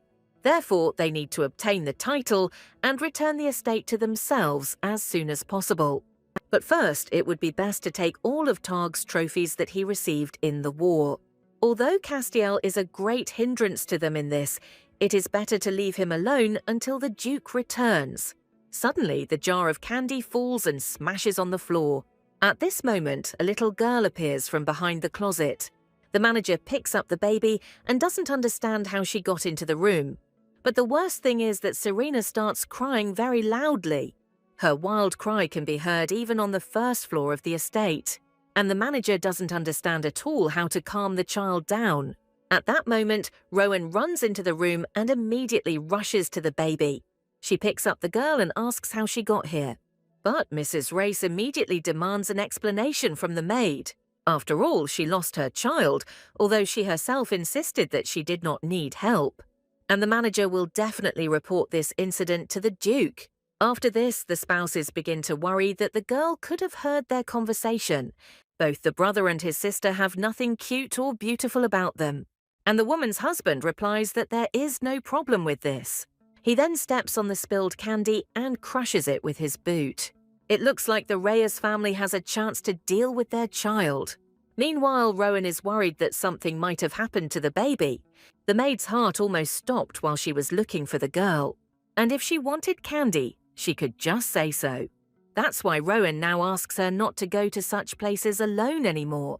After this, the girl decides that the girl needs to be bathed in the bathroom. But after waiting for the maid to leave, Siren shakes out a pile of jewels from her hem. She thought she would die from the weight while she waited for Rowan to arrive. The next morning, the maid meets the little girl with breakfast. Yesterday was a hard day, and she tried to prepare something that would give her strength. And our heroine has collected all the jewels in advance and is waiting for her dad to return. But this pair cannot be defeated so easily, and a precise and decisive blow is needed. That's why Serena refuses her breakfast at all costs. She tells the maid that she has a very bad stomachache and feels nauseous. Rowan is surprised by this, as the baby slept peacefully all night. She decides to call a doctor, but immediately realizes that it is dangerous. After all, if she leaves the girl alone, something might happen to her again. So Rowan takes the baby in his arms and decides to take her to the doctor. The maid goes down to the first floor and asks the servants to help her. However, the girl notices that it is the same annoying maid from the second floor with the little Duchess. If she helps them, Mrs. Reyes's reaction may be negative, and the maid decides to refuse help and asks to contact Mrs. Reyes. Rowan is surprised by this reaction, and the servants simply pass by, but she promises the girl that she will definitely find a solution to the problem. However, the maid notices that the child is getting worse. Rowan starts to worry and asks everyone he meets to call a doctor. But everyone is scared of her and says that they are too busy for this. The maid is in despair at how indifferent everyone is to the child's condition. At this moment, the girl tells the girl that she is in a lot of pain. This shocks the maid, and she does not know what will happen to the little mistress next. Rowan asks her to wait a bit and meets another girl on his way. She takes her by the shoulder and asks her to urgently help the sick child. The maid refuses to do this, but immediately hears an order to maintain decorum. At this moment, a man appears in the house and is greeted according to the rules of etiquette. It turns out to be the Duke of Targa, who has finally arrived at the estate. The man and his warriors enter and all the servants bow to him. The Reyes couple immediately appear on the first floor to greet the Duke. However, Targa is unhappy that too few people are greeting him. After all, not everyone who lives in this house is in front of him now. He was supposed to be met by the young Duke and Duchess. Suddenly, Targa hears the cry of the little maid's excited voice. She tearfully asks the Duke to finally call a doctor for the girl.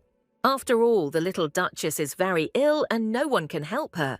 Commander Targa is very outraged that no one called a doctor all this time, and the Duke himself approaches the servant and asks her to give him the child.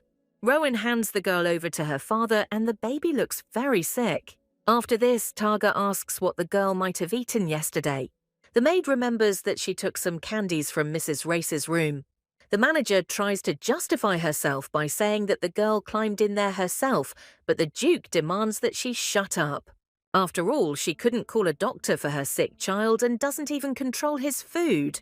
Now Targa doubts that the children are being taken good care of and asks that Castiel be brought to him. Suddenly, the Duke hears that a terrible disaster has happened. Opening the door, Mars notices that the child is lying unconscious on the floor. The boy looks very emaciated and does not respond to anything. Targa was very scared for his child and burst into his room. He sees the boy unconscious and does not understand what happened. His guard Mars explains that he has already found him in this form. The Reyes couple runs into the room after them to find out what happened. The manager sees the child and cannot understand how this happened. All this time, Castiel remains unconscious. Now these two will have to explain what they did to the Duke's children. The spouses understand that they are finished and try to justify themselves in every possible way. They explain that there was a misunderstanding and that just yesterday the child was healthy. But what kind of candy did this couple feed the children that they ended up in such a state? However, the man explains that he only gave the children 3 potatoes and realizes that he let something slip. And Mrs. Race tries to rectify the situation and explains that the problem is in the young gentleman's appetite. After this, she points her finger at Rowan and says that all this is her doing. The woman accuses the poor girl of wanting to rob the house, and she allegedly saw with her own eyes how the maid attempted to steal the Duchess's things. But Rowan denies these accusations, and Targa is deeply furious. However, first he asks Mrs. Reyes to provide him with evidence. The manager starts to get very worried, but promises to give him evidence. The woman asks to go to the Duchess's room and see everything for herself. She explains that the maid stole the jewelry and put it up for sale on the black market. All this time, the Reyes family kept a close eye on her, but could not find the right moment. And Targa himself can see that many valuables have disappeared. However, the Duke notices that everything is in its place. After this, he hits Mrs. Race and she falls sharply to the floor. Meanwhile, Serena rejoices that the hour of reckoning has come. She had to sweat a little to collect all this evidence. The manager at this time was also very surprised by the sudden appearance of the jewels. Targa notices this and wonders if these things should really be in a different place. The man falls to his knees and tries to place all the blame on the maid's cunning plan. But Targa grabs his sword and asks the manager to shut his mouth. After all, if he wants to live, then he shouldn't test his patience. The Duke then asks that the couple be locked up and that the news of what they did to his children be made public. At this moment, Mars appears in the room and says that he took Castiel to the doctor. Targa asks to pick up the girl and take her to the doctor too, and the commander reminds that now the Duke will again have to decide where the children will live. After all, this house is no longer the most suitable place to live. In this case, Targa asks to take the child to his chambers. Meanwhile, the doctor assessed the boy's condition and realized that he had been starving for several days. His height and weight are much lower than his peers, but everything can be restored. The same thing happened to the Duchess, and she was diagnosed with exhaustion. Of course, after eating so many sweets, it's unlikely that the same can be said about the girl. That's why she had to shut the doctor up so he wouldn't say anything unnecessary. And Targa notices that the baby has really lost weight during all the time he hasn't seen her. The doctor promised to prepare a medicine, after which the children would quickly recover. However, the doctor particularly emphasized that care and warmth from the family are even more important. Therefore, the commander advises him to devote more time to his children, and it is best if they have parents nearby, not hired servants. But Targa refuses to accept Commander Teru's advice. He believes that the further he goes, the better it will be for the children. A few days after that incident, Rowan took on the care of 2 children. The girl comes into the young gentleman's room early in the morning and brings him breakfast. She places a tray of food on his bed, which consists of several dishes. Castiel sees all this and can't believe his eyes. He could only dream of such an abundance of food for breakfast. After fainting, life seemed like paradise to the boy, with a soft bed and delicious food. But after living like this for 3 days, Castiel realized that this was not a dream, and even cried. Rowan wipes away his tears and asks the young master to eat. But the boy involuntarily pushes the maid and her handkerchief away from himself. He then apologizes and explains that at such close range, Rowan can see his eyes, which look like those of a monster. The boy is afraid that the maid will be frightened of him, but Siren is quick to convince him otherwise. She calls the boy's eyes the most beautiful, and Rowan agrees with the little girl. It seems that the children have become closer over the past few days, and there is nothing to worry about. All this time, Castiel ate well and even gained a little weight. At this moment, Targa is already in a hurry to check on her children and runs into the room. He asks if everything is okay with their new diet. But suddenly, Mr. Castiel begins to apologize to the Duke. He has no particular reason for this, but the boy considers it very important. However, Targa is surprised that the child apologizes just like that. Castiel doesn't know what to say and starts shaking with fear. At this moment, the little lady decides to stand up for her brother. She wants to help him, but Targa does not understand her childish language. And Castiel explains that, according to the girl, she doesn't like the Duke. That's why she asks him to stop pestering her little brother. And in general, they don't know anything and don't understand why Dad reproaches them. Targa is outraged that his children have become so insolent. He demands that the maid explain herself, but she explains that the boys are still young. Luckily, at that moment, Commander Teru runs into the room. The man reports that he has just finished questioning the Reyes couple. They have proven quite famous in black markets and gambling houses. And the house that the Duke allocated for the care of Castiel has already been sold. To pay off debts, the managers sold the Duchess's jewelry. However, the couple still claims that they did not take any things. Suddenly, the boy from his bed announces that it is all a lie. Mrs. Rice personally forced him to bring her the jewels. Castiel is deeply ashamed of himself for having succumbed to the influence of this family. However, no one intended to scold the boy, but his testimony could become evidence of their guilt. But even if you try to return the items from the black market, it is unknown how many there were originally. And Castiel begins to count how many precious stones were in the Duchess's room. He clearly remembers that there were 21 emeralds and 2 bags of gold coins. There were also pendants in the box, and there were 13 red stones. The Duchess also kept 72 white round beads. After these words, everyone suddenly fell silent, as they were amazed by the boy's memory. The awkward pause is broken only by the commander's applause. Everyone is amazed that Castiel was able to remember so many objects. Serena always thought her brother was a fool, but it turns out he has hidden talents. After this, everyone leaves the room and Targa remains in it alone.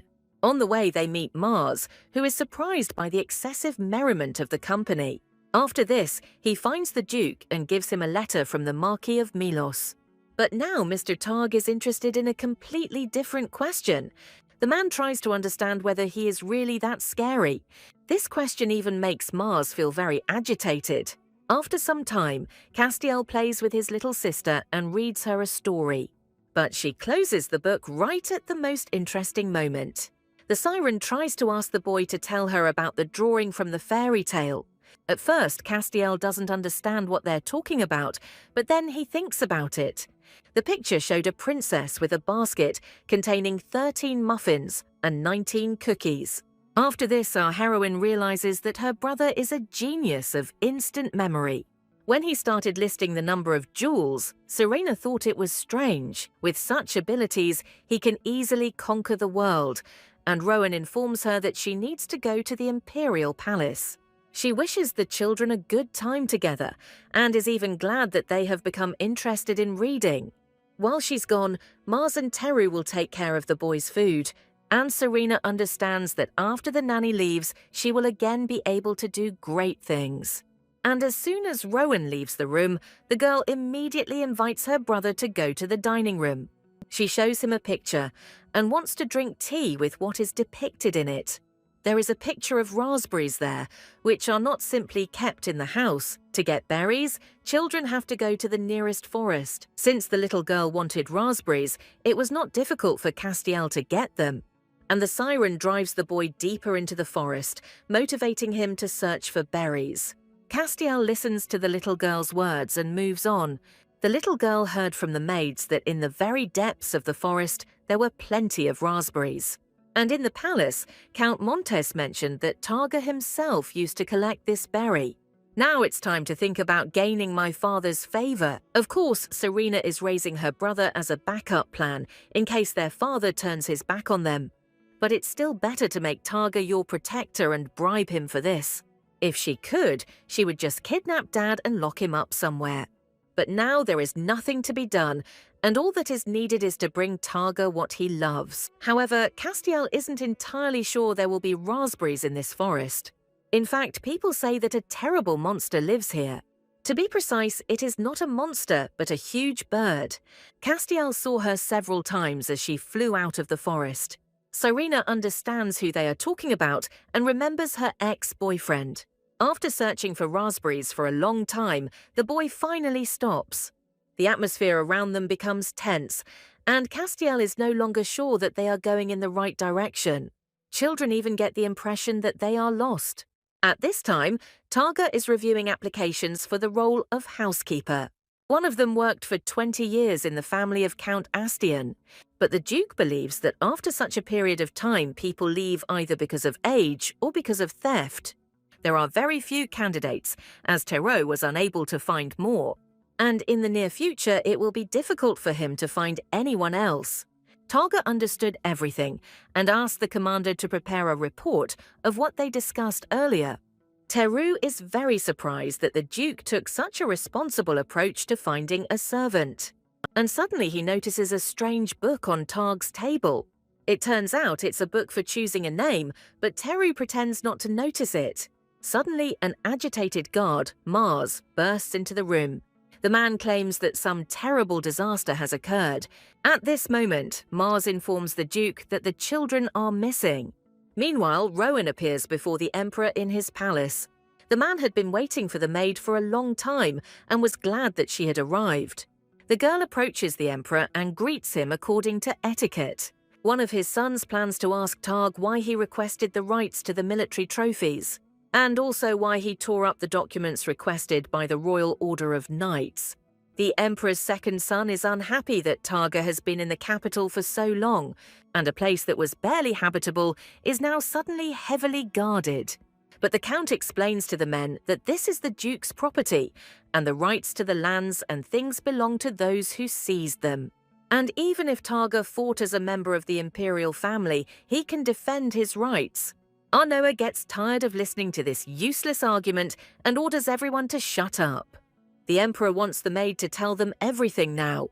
After that, he asks if Rowan noticed anything suspicious about Targa, but the girl replies that she cannot know anything about such things.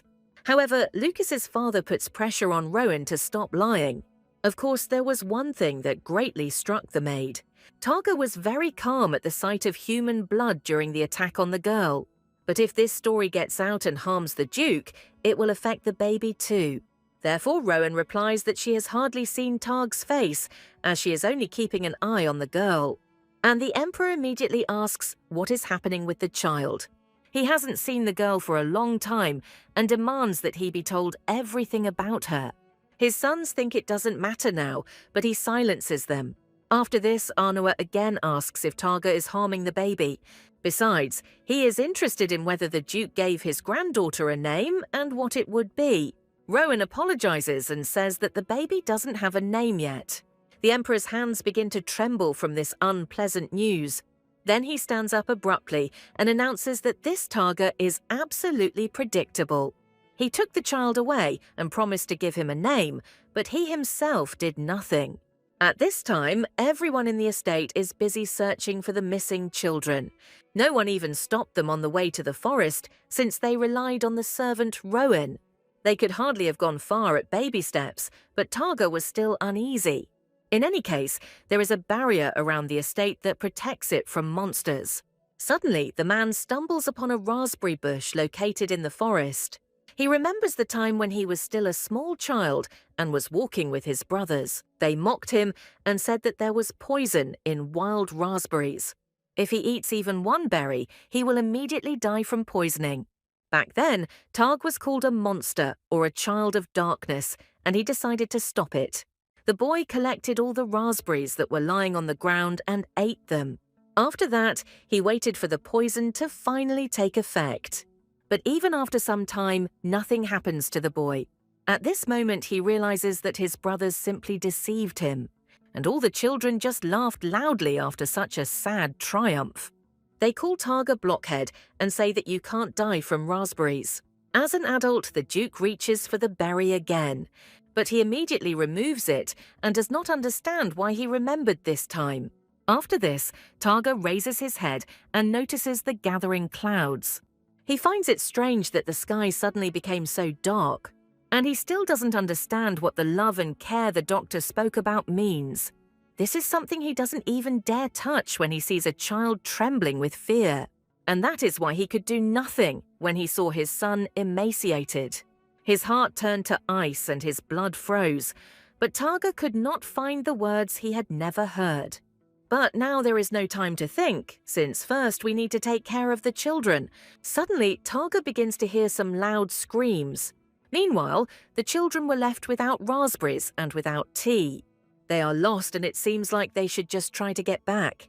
However, for them, everything is further darkened by the fact that it starts to rain. But Serena is very happy that the drops simply bounce off her hands. Our heroine has never seen anything like this before, and she is very interested in being in the rain. But that's not all, and Siren is going to show the boy the most important thing. When they get close to each other, something amazing happens.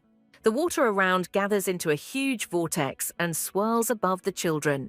Castiel is very surprised by such an unusual phenomenon and control over water. It seems that if he and the girl combine forces, the whirlwind becomes even bigger. Castiel suggests using this to go home, but the little girl still wants to get the raspberries.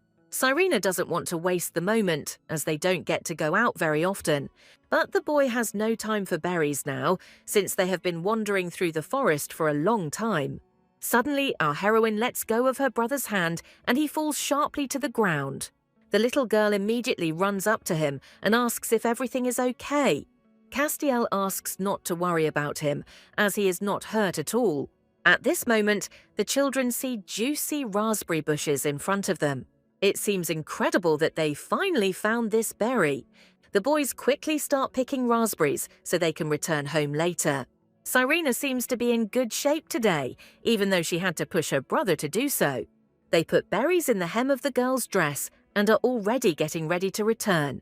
Suddenly, Castiel notices something that really scares him. He pushes his sister away sharply and asks her to be careful. The boy hides the girl behind his back and tries to protect her.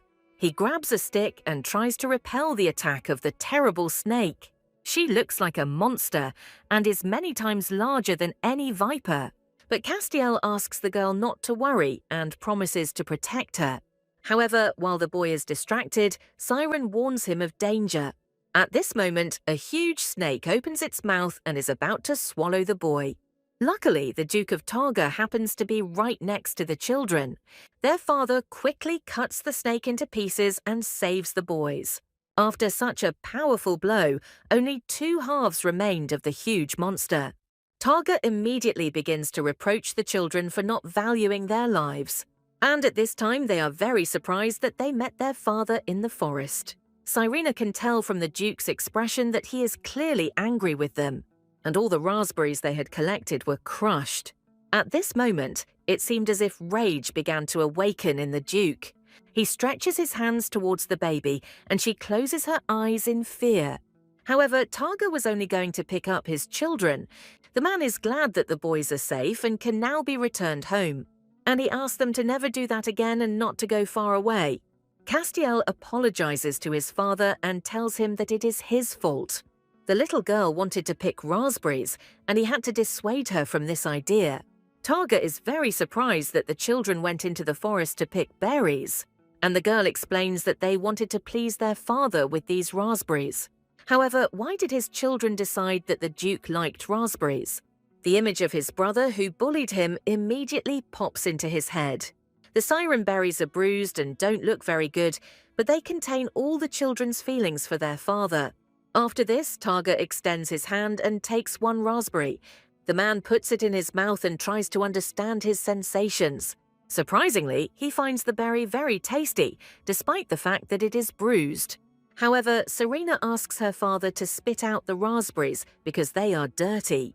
And he, in response, strokes the baby's head and says that the adventure is over.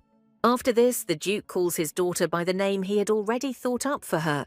Now the girl's name is Sarah, and our heroine is very happy. It is clear that Targa also developed tender feelings for his child. At that moment, Serena immediately understood that this name was the first warmth that her father gave her. At this time, Mars returns from the forest and reports that there is no trace of the children there. In addition to this, the Duke also disappeared somewhere and does not appear. Rowan is worried that everything happened while she was away at the Imperial Palace. Suddenly, the maid sees something that shocks her greatly about this situation. Right next to them, a male silhouette appears, emerging from the forest. Everyone sees the returning Duke with the children in his arms.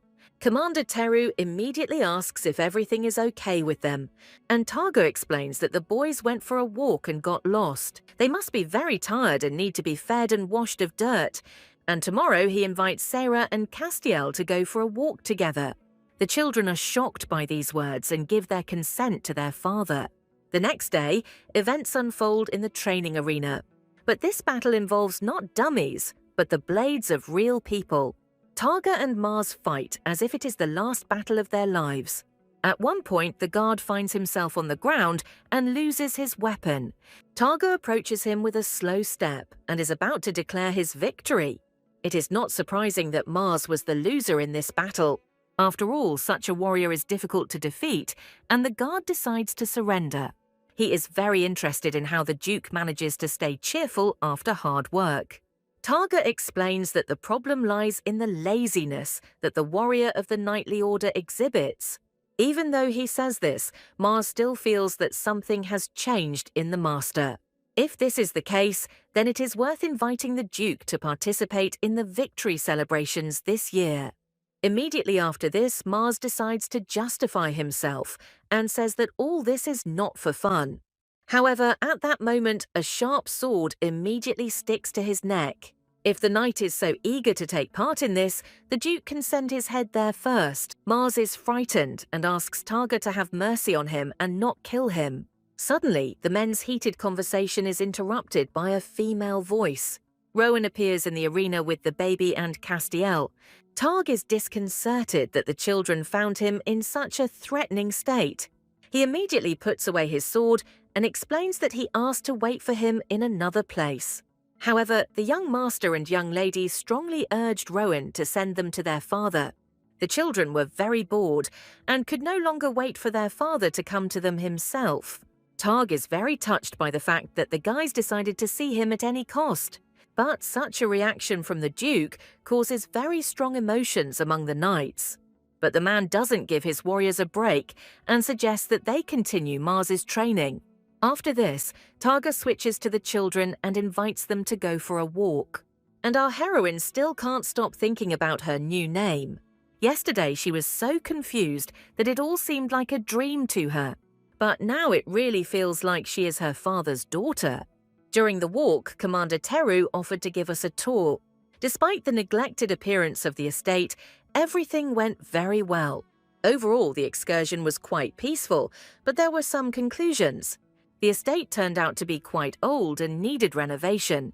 Sarah knew this from the very beginning, but after the walk she was completely convinced of it. At the very end of the excursion, even Targa realized this obviousness. At this time, Castiel decides to look into his sister's room. From early morning, they were getting ready to take her for a walk in the garden. By this time, the girl had already gotten ready and had a delicious breakfast.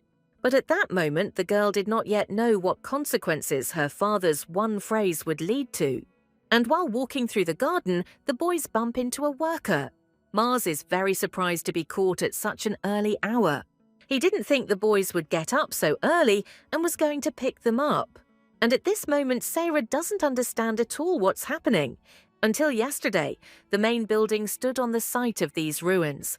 But now everything here is dismantled, and there are a lot of workers walking around everywhere.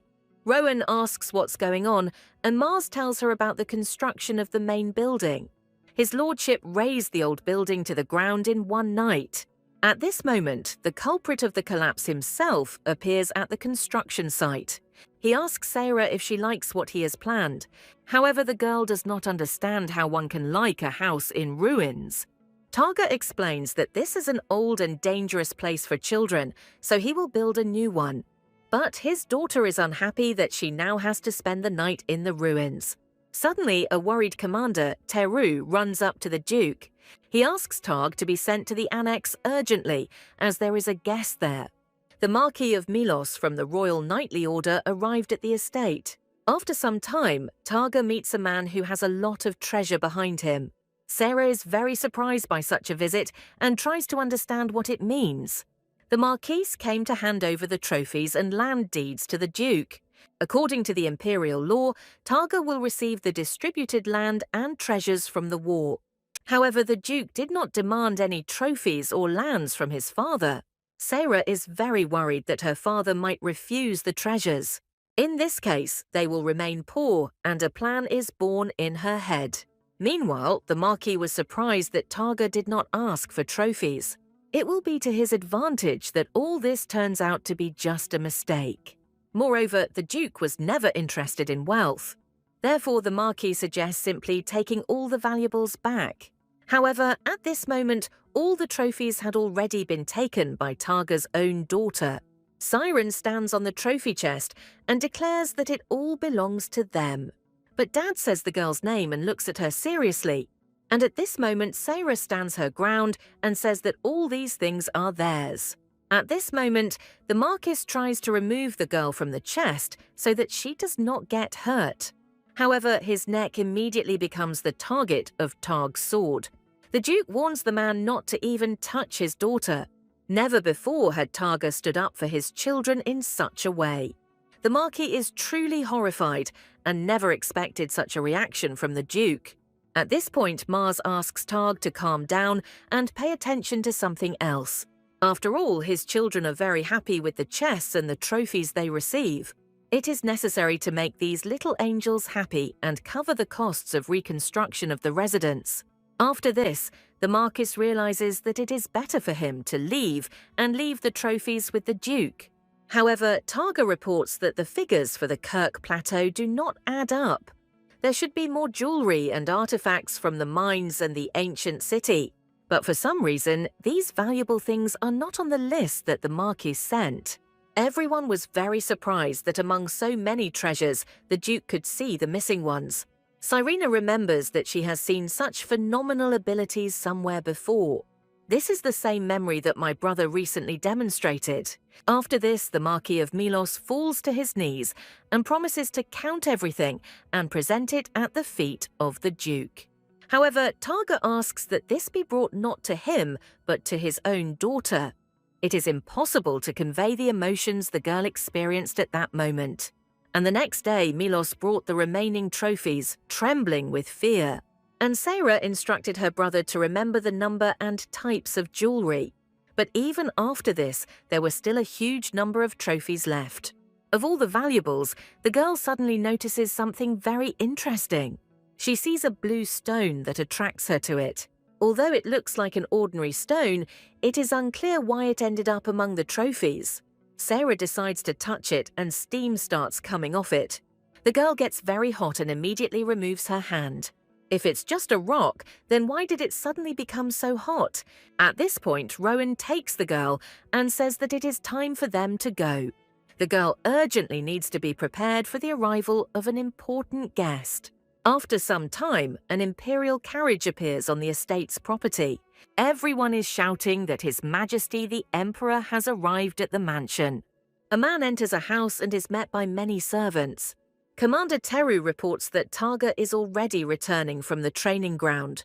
But what is important to the emperor now is not a meeting with his son. He looks around and tries to find that very maid. Count Montes explains that it is now time for a nap, and that is probably why the baby is not here. But the emperor tries in every possible way to hide the fact that he is here precisely because of the girl. However, his face changes when he hears a child's voice calling him grandfather. The emperor turns his head and sees his beloved granddaughter in front of him. Arno can't believe he finally met the baby. Could it be that all this time the girl remembered her grandfather and did not forget him? But just a minute ago, the emperor was pretending that he had come here on business. He is also sure that his granddaughter should live next to him, and it is time for her to return to the palace. At this moment, Targa appears and demands that his child be released.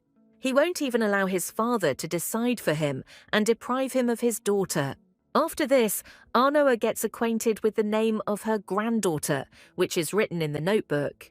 The emperor praises the girl's handwriting, but she explains that it was her brother who wrote it. The man is surprised that, unlike his father, Sarah has a good relationship with Castiel. However, he also wonders if Targa intends to remain in this form. But the man explains that he can stand in his own house however he wants. But the emperor still doesn't calm down and calls this estate a wreck. And if he is going to raise children in such conditions, then it is better to send them to the palace. Targa explains that he will raise his children himself, and a real argument breaks out between him and his father. After this, Arnoa loses his temper and asks his son to come out and talk. It is not the first time that the Count has seen such a scene in which these two communicate so awkwardly. But for the sake of everything that had been prepared, it was worth being a little patient with each other. At this point, Montes explains to the girl that the victory celebration will take place soon. His Majesty ordered the palace to be renovated in order to invite the Duke of Targa there. And if in such a place the merits of the master are extolled, then his position will be strengthened. Sarah just needed time to bring her grandfather and father closer together, and she slips out of Rowan's arms. After all, now is the perfect excuse to carry out her plan. After this, the girl takes out her album and looks at her drawings. She thinks she needs to join forces with someone to make it work. Rowan and Castiel can only watch as the girl diligently searches for something in her drawings. And finally, she finds something that will help her carry out her plan. Sarah shows Castiel the drawing and asks him to bring the man to her. However, the brother does not understand what the stone depicted in the picture has to do with it. But after thinking a little, Castiel finally understands who his little sister means. After some time, he brings Commander Teru to the girl, who begins to read a book to the girl. 6 hours pass, but Sarah still doesn't let go of the man. They spend more than 6 hours reading, but Teru does not dare refuse the girl. And then finally, Targa appears and quietly peeks at the child from the doorway. Not long before, his father had tried to persuade him to take part in the victory celebration. However, Targa informs that his position is his own business. But the emperor explains that his children should not live like their father. And now, looking at his boys, the Duke understands that he does not want such a life for them. He would never let Sarah and Castiel be deprived of anything. Over time, the Targa estate turns into a real palace. At this moment, Sarah looks at the book and tells her brother that she also wants to go to the festival. But Mars said that the girl could not go to the victory celebration. Not long before, he came into the room and the girl asked him to read a book.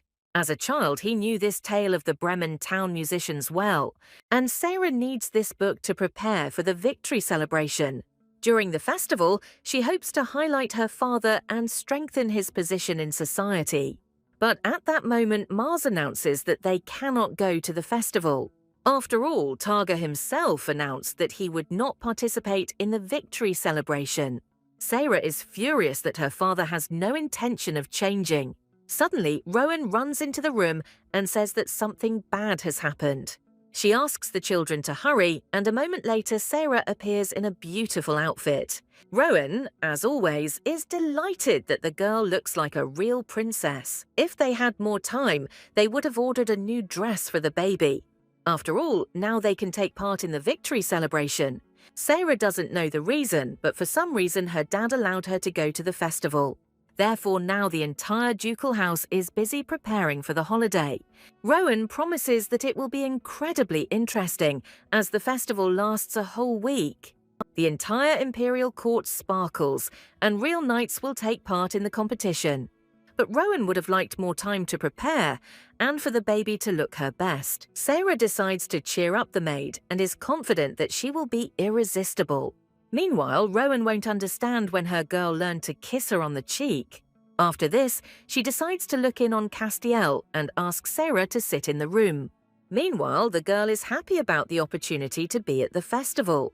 The best thing is that all the people will gather to watch this festival, and the ideal moment would be the appearance of the girl's father during the procession.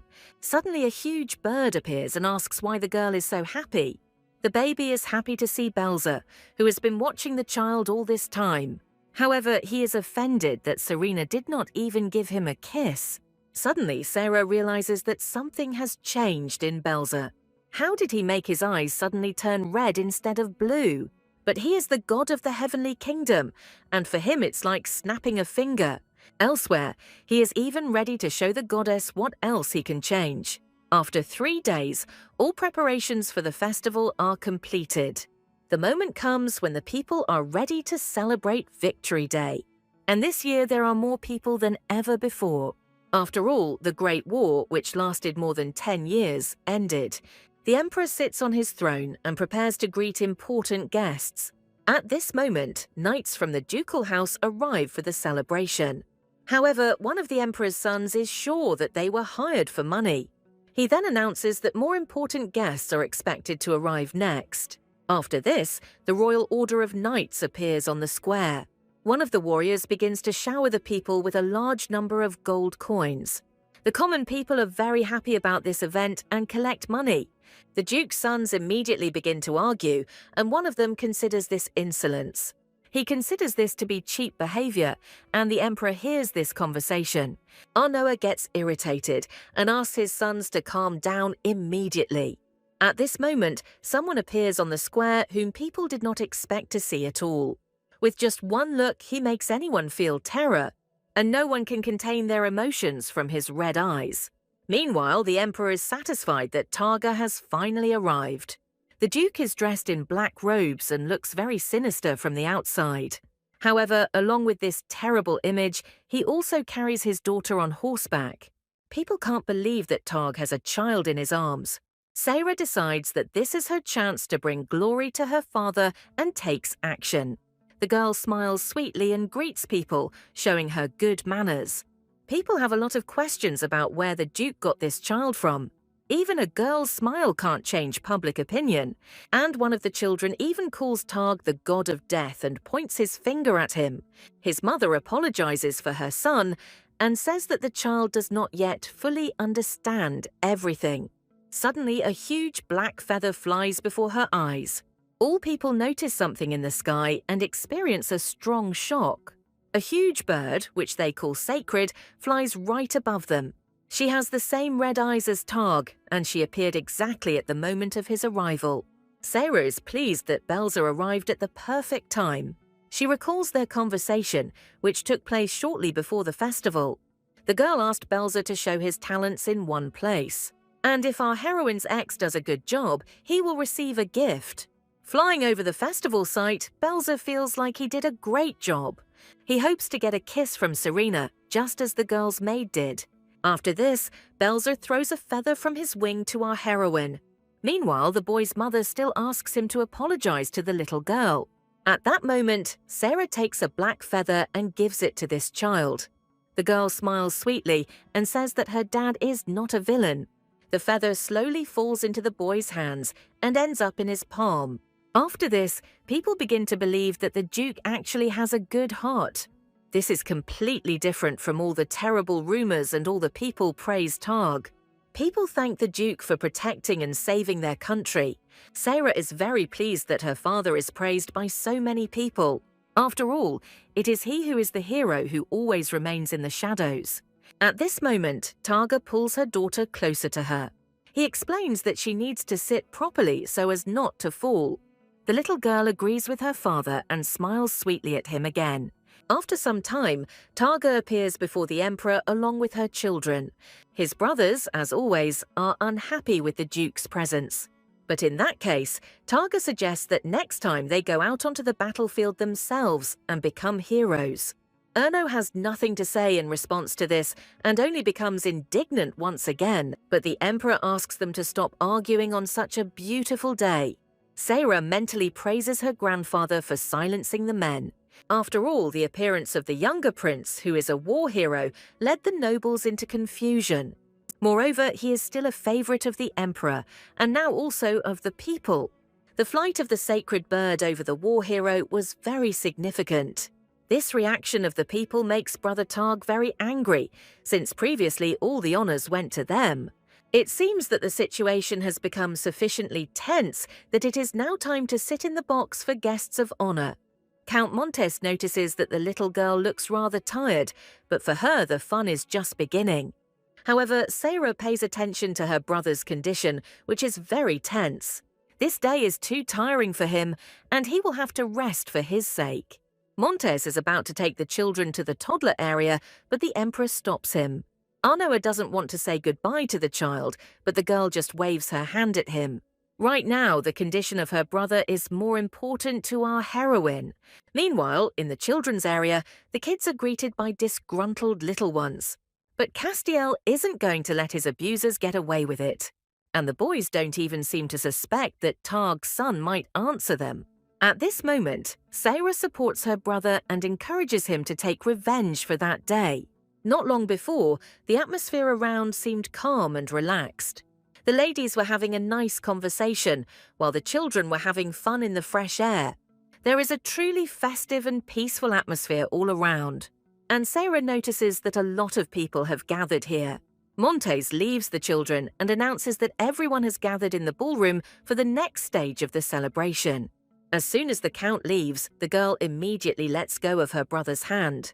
None of the adults bother her anymore, and she can listen to what the aristocrats are chatting about. Castiel was about to catch up with his little sister, but he loses sight of her. There were too many people gathered around, and the little girl quickly got lost among them. The boy always led a secluded life, and for him such a large number of people was like torture. Castiel sits down on the ground and asks Sarah not to leave him alone. Meanwhile, she calmly walks among people and finds cookies. This place has a lot of delicious food, and it's a shame that Rowan couldn't come. Suddenly, the girl's attention is drawn to a sad lady. This woman is dressed in mourning clothes, and something has clearly happened to her. At this moment, Sarah hears the girls talking about how Duchess Lemieux still hasn't left. She lost her son in this war, and she probably doesn't like sitting here. And by the way, the late young Duke wanted to join the Order of Onyx, but it is unclear why in that case he ended up in the Royal Order. However, there is speculation that the Duchess was against sending her only son to the monster's lair. At this moment, the girls notice a small baby and get scared. The maids immediately run away and apologize to the young lady. Suddenly, someone comes up to the girl from behind and puts a hand on her shoulder. Sarah is horrified by the surprise, but luckily it turns out to be her brother. The girl helps Castiel sit down on a chair and notices that he is not feeling well. The boy wants to see Rowan and feels completely worthless. After these words, Sarah decides to cheer up her little brother. She strokes his cheeks and says that he is the coolest in the world. And just at this moment, those they least expected appear. These are Erno's children who love to bully everyone around them. Sarah and Castiel turn their attention to them and become wary. And the boys call them children of monsters and show their evil attitude. All this time, they continue to mock our heroes. The boys humiliate Sarah, calling her outfit beggarly and terrible. But this precious dress was prepared for her by her beloved Rowan. Luckily, the maids are nearby at this moment. They notice that the boys are about to make a scene and ask them to stop. However, the children believe that their father's status is much higher, and they are much more important. And Castiel and Sarah have no money, and they are dressed like beggars. At this moment, the girl's brother plucks up courage and stands up for his sister. He covers her with his body and demands that the boys not treat the baby like that. But the guys call him crazy and compare the girl to a monster.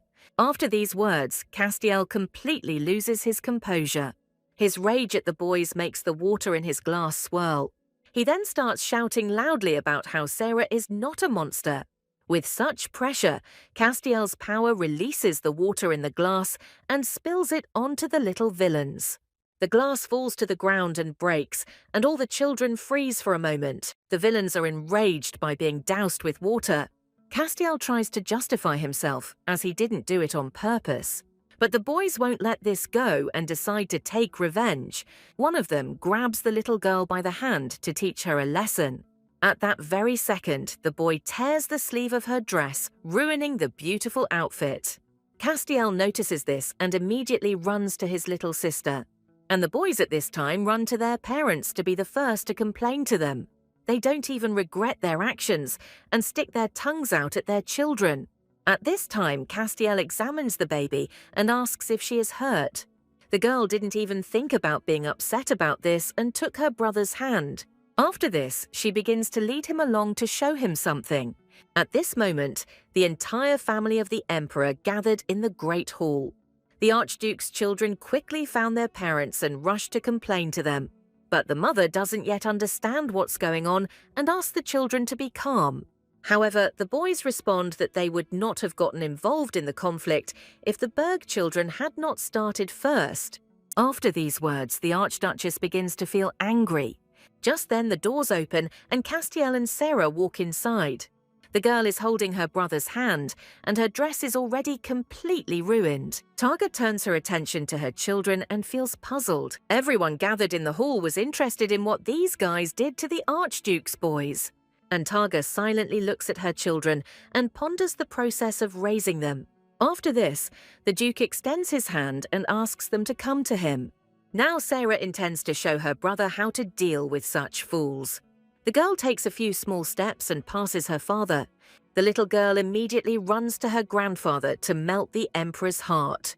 Everyone in the room is shocked, as such behavior is unacceptable. Even Targa can't believe that his daughter is so brave. Arnoa doesn't even know how to react to this at this moment. And the little girl continues to smile sweetly and asks to sit on her grandfather's lap. All the eyewitnesses froze in anticipation of what would happen next. The girl continues to reach out to the emperor while he tries to contain his emotions. Now Arnoa faces a difficult choice because the entire aristocracy is watching him. However, the grandfather's heart can't take it, and he takes the baby in his arms. Did she really miss him so much that she was ready to create so much trouble? Meanwhile, Sarah remains pleased that everything worked out for her. She is the only granddaughter who bothers the emperor so much. None of the Archduke's children dare come close to the emperor. Everyone here is beneath his majesty, and Sarah will not allow a fight to start on such a day. She even specially persuaded her ex to help her father make his first public appearance. But the most important thing is the countless aristocrats who watch over it. The emperor has just shown his favor to the girl. Suddenly, Sarah sneezes, and Arnoa begins to worry that the baby has caught a cold. He wraps her in his cloak, and now it is clear to everyone whose side they need to take. And the girl at this time thanks her grandfather for his care. The emperor is pleased that he was able to please his granddaughter. And at this moment, the aristocrats notice that His Majesty is very protective of the girl. It becomes obvious to the people that Arnoa has taken the Duke's side. But the Archduchess is unhappy that the Emperor treats this child so warmly, and Lucas feels a threat to his future position in this family. The Archduchess's emotions reach their limits when she returns home. She lets off steam and screams loudly once she is in her chambers. Her children are perplexed by what is happening and ask their mother to feed them. However, she angrily reminds them that she asked them to be quiet. But the children couldn't hold back, and now this monster is sitting on their grandfather's lap. After this, the boys decide to run away to avoid punishment. The boys think their mother is stupid because she didn't even listen to them. After all, Castiel was the first to splash water on them and spray the boys. Suddenly, one of them remembers that everything was completely different. It turns out that the Duke's son did not have a glass in his hands. But how can you splash water without holding a glass in your hands? At this moment, Lucas appears near the boys. He runs up to the boys and asks where they are going. It is clear that these two treat their older brother with more respect. And Lucas realizes that the Archduchess was angry and the boys had to run away. They immediately begin to make excuses and ask not to be betrayed. But Lucas had no intention of doing that, especially if they were innocent. Besides, who will believe children who grew up outside the palace? In that case, the boys raised in the Archduke's house have nothing to worry about. However, they will have to tell Lucas what they just talked about. At this time, Sarah is delighted with the decoration of the palace. She plops down on the soft bed, which has just been updated. It was great to live in such a palace every day and enjoy such beauty. But it seems that not everyone is having such fun in this beautiful place. Targa looks displeased, and it's probably because Sarah ignored him when he called her. So the girl decides to soften the situation and invites her dad to the bed. But he is offended by the fact that recently she did not even approach him, and now for some reason she invites him to come with her. And his daughter looked very happy when she ran up to her grandfather. Sarah is surprised to hear this, since the emperor is not a stranger to her. After this, Targa notices that his daughter liked the new toy, and he decides to ask her what she likes most out of everything in the room. At this moment, the girl puts her finger forward and points it at her father. She explains that she likes her dad more than anything in the world. It's worth seeing Targ's face. He even forgot about the insult. At the same time, our heroine smiles sweetly and rejoices in the presence of the Duke. These pleasant words leave Targa speechless for a moment. He is touched that his daughter likes him more than her new toys. Then the Duke turns to Castiel and he answers the same thing as the little girl. Sarah is pleased that her signature move worked and melted her father's heart. At this moment, Commander Teru appears in the room with an important message. Targa decides not to discuss this in front of the children and goes outside. Sarah is annoyed that her father has shown coldness again, but suddenly something happens that the girl never expected. Targa returns to the children and strokes her daughter's little head with her finger. The man promises to return soon and asks the children to play. The Duke also invites Castiel to have some fun, and the boy agrees with him. Targa is still as strict as ever, but something has changed in him today. And after his return, Sarah's soul felt a little warmer. But at this moment, the girl notices that her brother is very tense. She asks him not to squeeze his hand so hard and asks what happened. Suddenly, tears begin to well up on Castiel's face. The boy believes that his father hates him and that his view is too harsh towards him.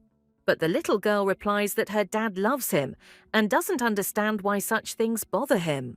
Besides, after everything that happened, something completely different is important.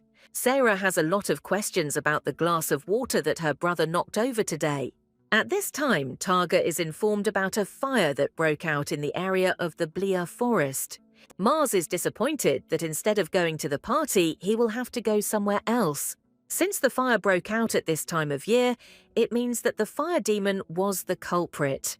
However, Targa makes it clear that he has nothing to do with this trip. And why should his warriors follow the orders of the royal knights? After these words, Mars becomes very pleased, since he is also not happy with this situation. The knights dump all the dirty work on them and blame them if something goes wrong. This happened before after the last mission in the Ivoril Forest. Moreover, there is a holy place called Chimeras near the fire, and there may be a primordial demon there. This will take a lot of time, and Targa agrees with his warriors. This is really a problem, especially since he promised his children to return soon. After this, the Duke tells Mars that he needs to go somewhere. He has some important business to attend to and needs to deliver something urgently. At this time, Sarah finds something very exciting for herself. Together with Castiel, they find a table with sweets, and the girl runs towards it as fast as she can. Her brother asks the little girl to take her time, but she has already grabbed the cookie. They are so delicious that nothing can ruin this day. However, as luck would have it, the Archduke's children appear nearby again. They tell all the kids not to associate with these ragamuffins, otherwise they will be kicked out. But the other children weren't going to play with these monsters anyway. After this, the Archduke's boys invite everyone to play tag, and Sarah and Castiel remain completely ignored by this gang. The girl sees that the little villains are having a lot of fun today. But now she's going to wipe the smiles off their faces and take revenge. At this moment, the little girl tells Castiel that there is water behind him, and Tebby begins to mimic the girl in her desire to ask for a drink. He calls the baby capricious and mocks her for looking like a monster. However, instead of tears, he notices Sarah pointing her finger at him. Tybee is shocked by this, as he doesn't understand what she is going to do. But very soon he will have to find out how strongly the girl can stand up for herself. He has a toy car in his hand that is starting to crack. After this, the toy breaks into pieces and its fragments fall to the ground. Tabby doesn't understand why his car suddenly broke down. Just a second ago, everything was fine with this toy. This situation reminds him of a case where he had already seen something similar. Could it be that last time this girl was also the culprit of the pogrom in the house? Meanwhile, Sarah experiences joy from her revenge and confirms the boy's suspicions. This makes Tebby angry, and he is not going to let it go. The boy extends his hand and intends to punish the girl. Luckily, at that moment, Sarah's brother appears nearby with a glass of water. He orders the little villain to stop and not touch the baby. Castiel is very angry, and this causes water to spill out of his glass again. She swirls into a whirlwind and heads towards the boy. Now Sarah understands that she wasn't imagining things last time. Last time, Castiel also doused those bastards with water. But no matter how hard the girl tried, she could not test his strength under other conditions. But now Sarah knows for sure that the essence of her brother's strength lies in his anger. At this moment, Garmel comes running to the loud cries of his brother. But he is almost speechless from the whirlwind of water hovering in the air. Of course, it is very difficult to anger Castiel, and that is why our heroine took advantage of these villains. However, the boys believe that this power is simply imitation or black magic. In the end, Garmel promises that these two monsters will meet their end. But at that moment, Castiel's anger flares up with renewed vigor. He demands that the boys move away from his sister and throws a stream of water at them. Castiel then runs up to the baby and asks if she is okay. Meanwhile, the boys are ready to burst into tears from how much their mother will scold them for wet clothes. But suddenly Lucas appears and asks what happened. The boys immediately rush into his arms and wait for protection. Tabby explains that Castiel spilled a glass of water on them. However, Lucas tells the boy that he himself saw everything perfectly well, and it was he who spilled a glass of water on them. At the same time, he looks so relaxed, as if he doesn't feel guilty. Lucas explains that he wanted to stop their quarrel in this way, and the guy is even ready to prove it with his strength.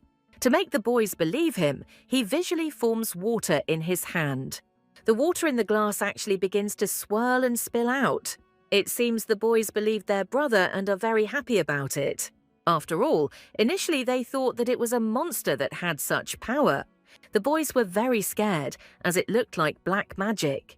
But Lucas reports that the power of water can sometimes actually resemble magic. After this, he suggests that the boys go back and not make noise. The boys run away and decide to brighten up this situation with delicious food. And Castiel is left alone and feels empty. Then he asks the girl for forgiveness and says that he is not capable of anything. But Sarah knows for sure that it was her brother's power. However, she cannot prove it to him. At this moment, a stranger approaches the boy and says that he saw everything. The water rose around Castiel and moved in time with his voice. But Lucas's power only controlled water, so it seemed like he did it. So everything really points to the fact that it was the Duke's son who created such a flow. Castiel thanks the boy for telling the truth and is surprised. And the stranger decides to introduce himself and calls himself Arson, from the house of Duke Lemius. After this, he turns his attention to Castiel's little sister. The boy introduces Sarah to him, and Arson says that he is glad to meet him. Our heroine is delighted with the manners of her new acquaintance and would like him to become her brother's friend. And suddenly she remembers that this is exactly the rich man the maids were chatting about. They called Duke Lemia the most influential man in the empire. It turns out that the lady in the morning dress is Arsen's grandmother. At this moment, the boy says goodbye to our heroes so as not to leave his grandmother alone. And Castiel decides that it's time for him and his sister to return to the palace. But Sarah is not going to let Arsen go so easily and pulls him by the hand. The boy looks at the baby with surprise and is amazed. At this moment, Sarah is about to teach her brother how to act. After all, to have power, you need to hold the hand of the strong. Meanwhile, events unfold in the Emperor's palace. Arnoa is triumphant that his granddaughter chose him instead of her father. He felt awkward refusing, so he gave in to his feelings. And Montes is indignant because the Tagi brothers are picking on him, even though he helped with the preparations for several days. At this moment, the Duke himself appears, having been called by his father in advance. The Emperor wants to know if Targa was offended by that incident with his daughter. After all, from the very beginning, the girl ran not to her father, but to her grandfather. But Targa does not show his emotions and suggests that the Emperor think as he wants. Arnoa did not expect such a reaction and was counting on something completely different. He starts shouting because he was just stating a fact, and Targa needs to acknowledge it. And his son explains that it is better for the Emperor not to know the whole truth, because the one Sarah loves the most isn't her grandfather. At this moment, the Duke remembers the words of his daughter, who admitted that she loves her father. But he decides not to tell his father this and to change the subject. However, Arnoa is already wound up and wants to know the whole truth about his granddaughter. Targa says he will regret this and suddenly freezes in place. The Emperor can no longer wait and does not understand why his son suddenly became silent. After this, Arnoa decides to look out the window too and is shocked. Together with Targa, they notice a girl in the company of her brother and another child.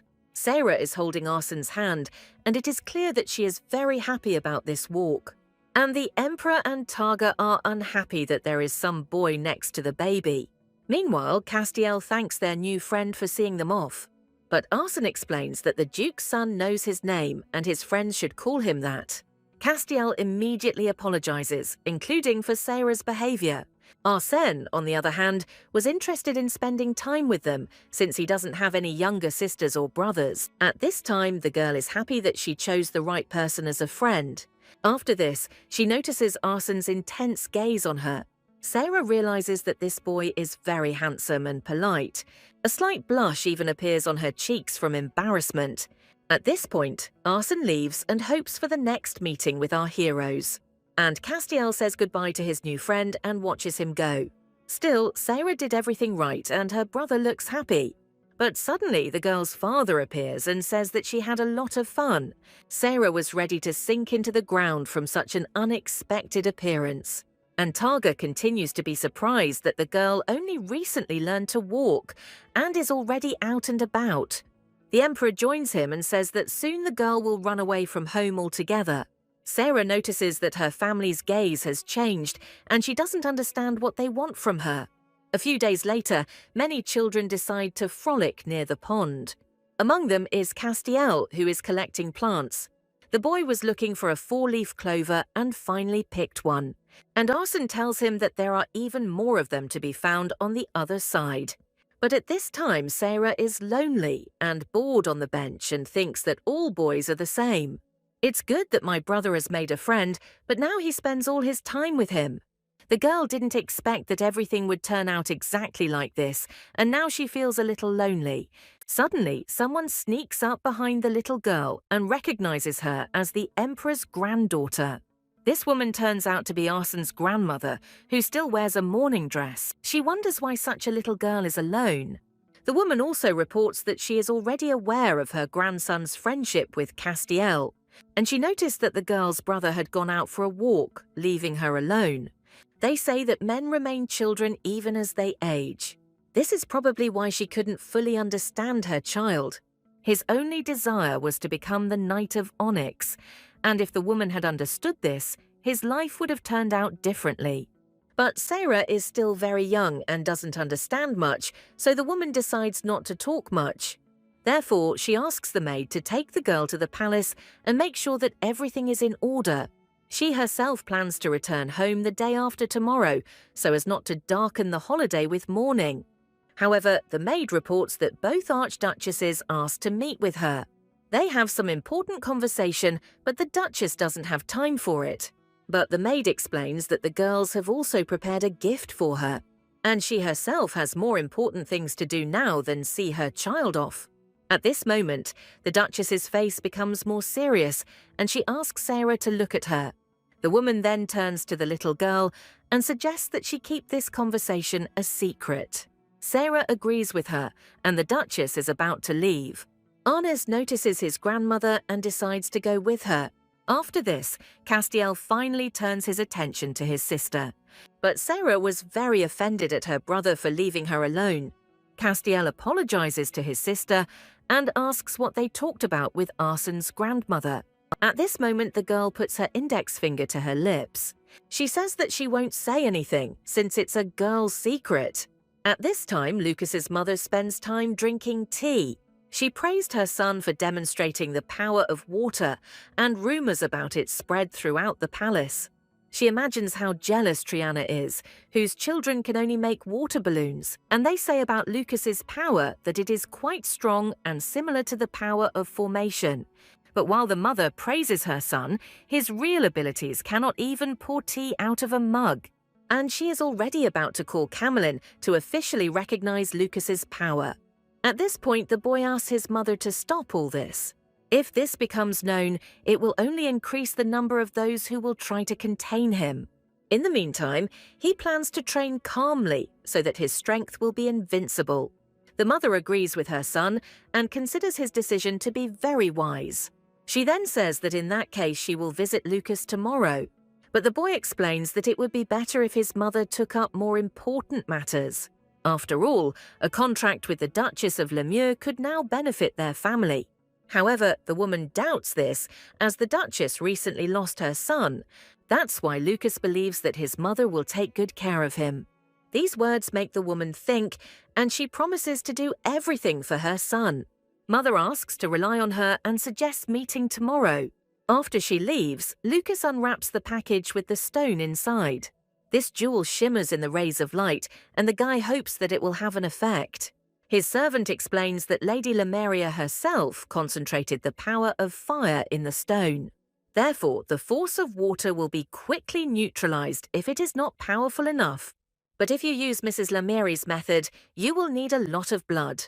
However, the artifact is indestructible, as there is no one in the Empire with the power of fire who could melt it.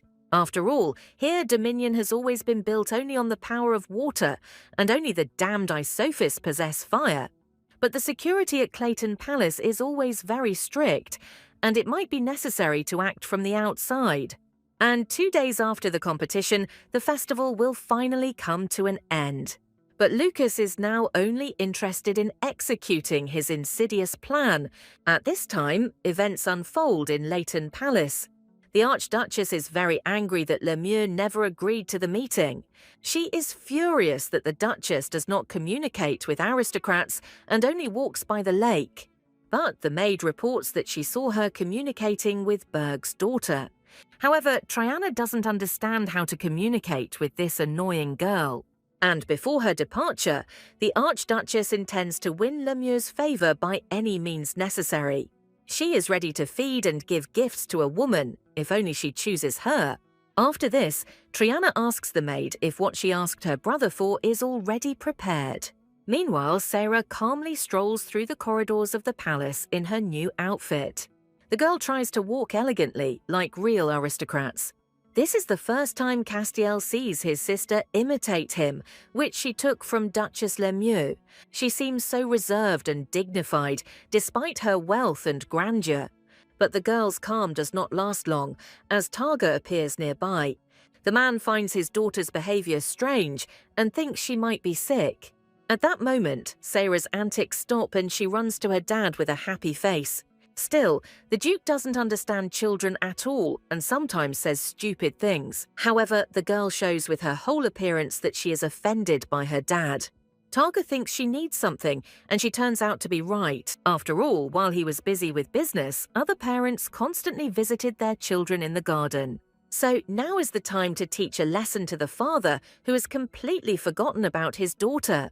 After this, Sarah continues to stand with her back to the Duke, showing offense. And at this moment, Targa is thinking about how to appease the little girl.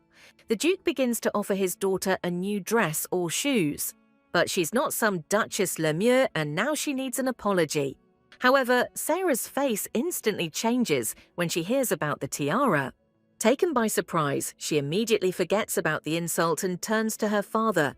Targa is pleased with this reaction, although the girl said that she didn't need anything. And Sarah herself didn't notice how surprised she was by such a proposal. At this moment, the door to the room opens and Mars and Teru enter. All this time they were waiting for permission and brought the girl the long-awaited tiara. It is decorated with precious stones that shimmer in the sun. Sarah cannot hide her surprise at such a gift. Targa asks her daughter not to forget to breathe, and if she doesn't like it, they will give the tiara back. But after trying on the jewelry, the girl can't stop admiring the gift. Still, Teru's sleepless nights searching for the tiara cost the young lady her joy.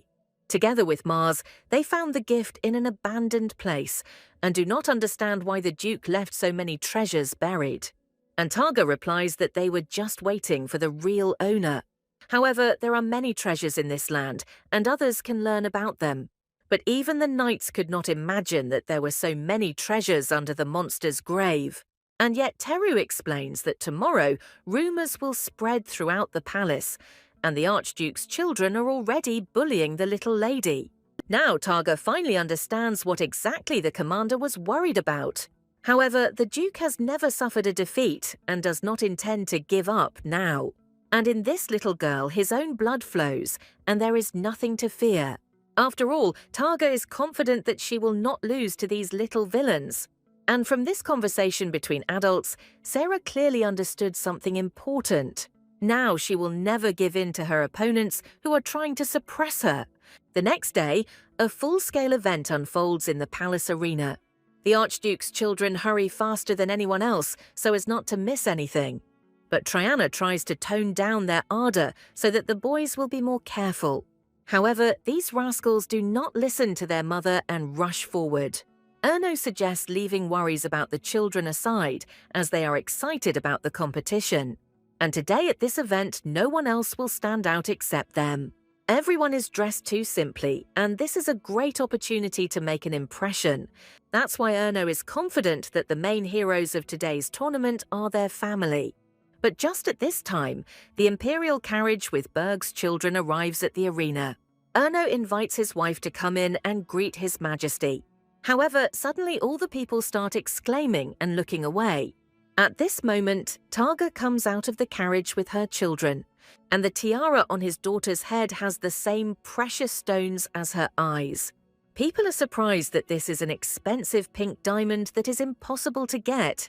Now only good things are said about the Duke, and no one doubts his greatness. After all, on the first day, he also carried his daughter on his horse, something that few fathers do.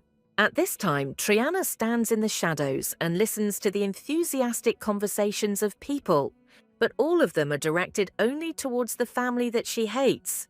So Erno decides to put an end to this and orders the girls to stop whispering. The women apologize to the Duke, who accused them of spreading gossip. But this is not enough for him, and he turns to his brother. Erno is going to force his brother to bow to him in front of all the people. After all, if he saw it, then he shouldn't show such ignorance and just stand there. Luckily, at that moment, the children run up to the archdukes and ask them to hurry. But one of them is overwhelmed with surprise when he sees Sarah. On her head, there is a luxurious tiara that is impossible to miss. They also want a similar jewel, but the father demands that they calm down. After this, the archduke asks to teach the children of Targ the basics of etiquette. His brother's insolence can still be attributed to his upbringing, but the behavior of his children is too much. In the imperial family, hierarchy depends on age, and the younger must respect the older. And Targ's children behave very rudely towards his boys. But to the Archduke's surprise, Berg only grins and turns to our little heroes. He asks them to henceforth treat their older relatives with respect. However, even in this case, his children may have exceptions. And if someone treats them like trash, then let them treat them like trash. It would be even better if they crushed them so that they wouldn't dare to twitch. After these words, Targa leaves so as not to miss the start of the tournament. And Erno remains dissatisfied that he was again unable to break and humiliate his brother. He clenches his fist in anger, trying to control his rage. After some time, the tournament in honor of the victory holiday begins. The judges announce the rules in which the spear must be thrown into the rings. There are 9 rings in total, and the 10th is in the hands of the goddess of water, and no one has yet reached it. The biggest record belongs to the Marquis of Milos, who pierced 8 rings. And Sarah now understands why the Royal Knightly Order enjoys such fame. At this time, Triana is quietly observing the Targ family. She bites her lip with envy and cannot believe what she sees. After all, where could the Duke have gotten such a tiara for his daughter? And the girls whisper that even the Duchess of Lemieux would envy such a gift. Triana even begins to think that Bergie is planning to gain the Duchess's trust. Suddenly, a call is made for everyone present to stand up. The knight loudly announces the Emperor's appearance in the arena.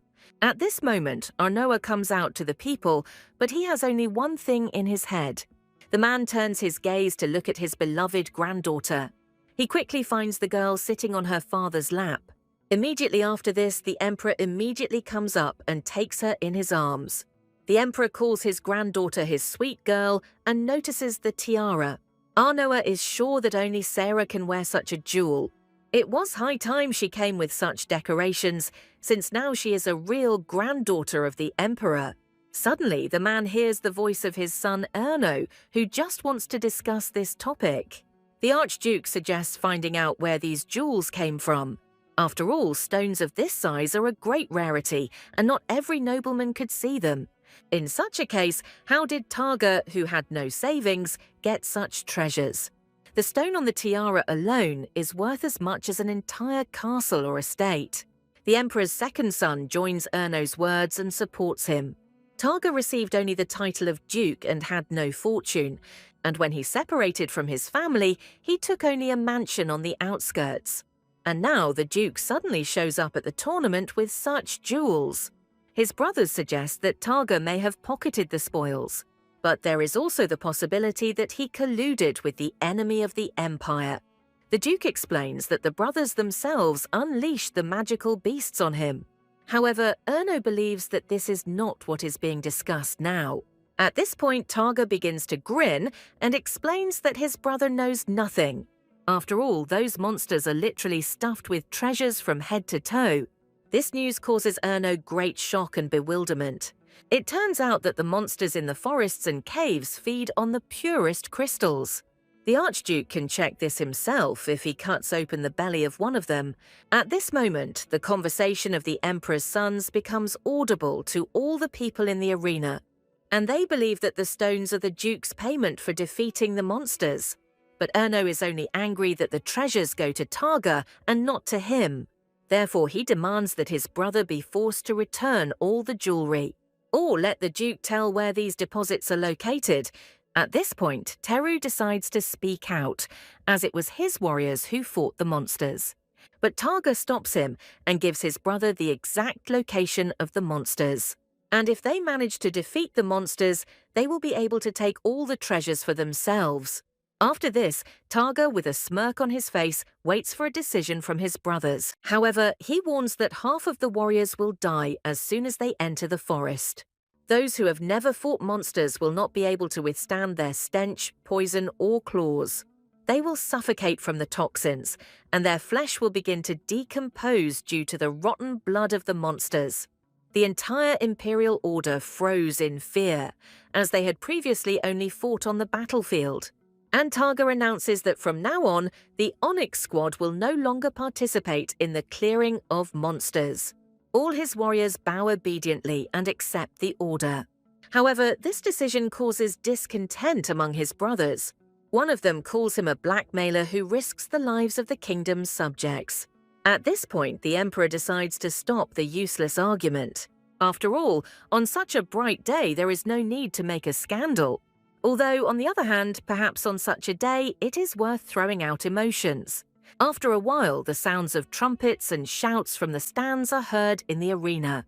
The entire arena is preparing to witness the start of the long-awaited competition, and according to ancient tradition, the winner of the duel will receive a unique gift. They will receive a medal and the title of the best knight of the kingdom of Koronin. Targa and Erno joined the party to settle their dispute once and for all, and the winner will be the one whose spear pierces the greatest number of rings. At this time, Sarah decides to have a snack and watches her father. She sits on the lap of the emperor, who is pleased with his granddaughter's appetite. But for him, she is still a little girl who does not understand the whole essence of what is happening. And our heroine decides to shut her grandfather up and pokes him with a cookie. However, the emperor thinks that his granddaughter simply decided to share her food with him. Grandpa is so happy, but Sarah was all nervous about the competition. Meanwhile, Erno showed the power of creation and pierced all 9 rings. He sets a new record and Sarah starts to get seriously nervous. While the girl bites her finger in excitement, Castiel asks her to look ahead. At this time, the Duke is in the arena, preparing to compete. He seems quite calm despite his brother's result, and at that moment Sarah held her breath and asked her father to win. There were rumors that his father was death itself, and now it wanted him to show everything he was capable of. At this point, the host announces the last participant, Duke Berg. His daughter is very worried, since a lot will depend on her father's victory. But the Archduchess reports that Targa only came out to disgrace himself. Erno's children are also sure that there can be no one better than their father. Sarah agrees with them, since now Targa must enter the 9 rings. There is nothing to lose, but all that remains is to get into the 10th ring of the goddess. Rowan had previously shown the girl this goddess in one of her books. She explained that no one could enter this ring, as it required the power of the gods. According to legend, if a person pierces the ring with a spear, the goddess will hear his requests. How amazing would it be if Sarah's father could do that? However, the girl is unhappy that Targa has been looking at her children all this time. But at that very second, the man focuses on his main goal. The Duke takes off and throws his spear with all his might into the rings. He aims with concentration, because he won't have a second chance. After this, the spear flies out of his hands and along the intended trajectory. The Archduke's family held their breath, as they did not expect such a result. Even Erno has to wipe the sweat from his forehead due to intense excitement. After all, something is happening right now that no one will be able to repeat. Everyone froze in anticipation as the spear began to approach the 10th ring. And in an instant it passes through it at enormous speed. After this, the spear is driven into the stone floor and stops. At this moment, the entire arena freezes in anticipation and is afraid to move. The presenter announces in a trembling voice that the Duke's spear has passed through all the rings. Meanwhile, Sarah is trying to shout to her father. But the Emperor asks his granddaughter to remain silent, as this is not the end yet. He points his finger at the ring to the girl and wants her to watch it. Everyone focused their attention on the goddess and waited to see what would happen next. Suddenly, the ring in the statue's hands begins to emit a bright light. Even aristocrats see such an indescribable radiance for the first time. Meanwhile, Erno doesn't know how all this can be understood, but Targa no longer listens to her brother and silently kneels before the goddess. Then he says the number of people from the different squads. This is the number of knights of Koronin who died in this war. And Targa asks the goddess to grant these people peace in her arms. After this, the entire arena is filled with joyful shouts. For the first time in history, someone pierced the goddess's ring. At the same time, the Duke was not asking for something for himself, but was praying for the peace of the dead knights. It is impossible to describe the delight of Sarah, whose father is now a noble hero to everyone. She is very happy that the Duke became the winner of this tournament. The stands loudly exclaim to the only hero of the holiday. Meanwhile, the Archduke's children are indignant at their father's loss. They think it's all a lie and don't believe that their dad isn't the best. After such stress from the competition, Sarah had no strength left. Suddenly, she hears her father suggesting that she go to bed. After all, why sit and endure if she is very tired? But even with the scale of the victory, something completely different is important for Targa. He is happy to see his daughter's eyes looking at him with such delight. After this, he takes out his medal and puts it on the girl. Castiel explains to his sister that it is a medal with a laurel wreath, and it means that their dad is the best knight in the Empire. Targa thinks that the little girl didn't like the medal, but in fact she was very happy. However, the Emperor asks his son not only to look at his daughter. After all, there was still an unfinished important conversation hanging between them. Sarah finds this a touching moment and quickly leaves with Castiel. While the Archduke's children are crying with frustration, the girl with the medal goes home. But suddenly she hears that someone nearby is meeting the Archduchess. Sarah raises her head and meets Arsen's grandmother in front of her. She didn't expect to meet her on her way at the end of the competition, but Triana is delighted that the Duchess came to the tournament. Lemieux immediately decides to apologize to the girl for refusing her invitation. But even now she cannot devote time to her and only greets Triana. While Erno's wife is trying to talk to Lemieux, another Duchess is already rushing towards her. Lucas's mother also intends to win the Duchess over to her side. She stands in front of Triana and greets Lemieux, striking up a casual conversation with her. But the Archduchess decides to make it clear to Melissa that she was the one who started the conversation first.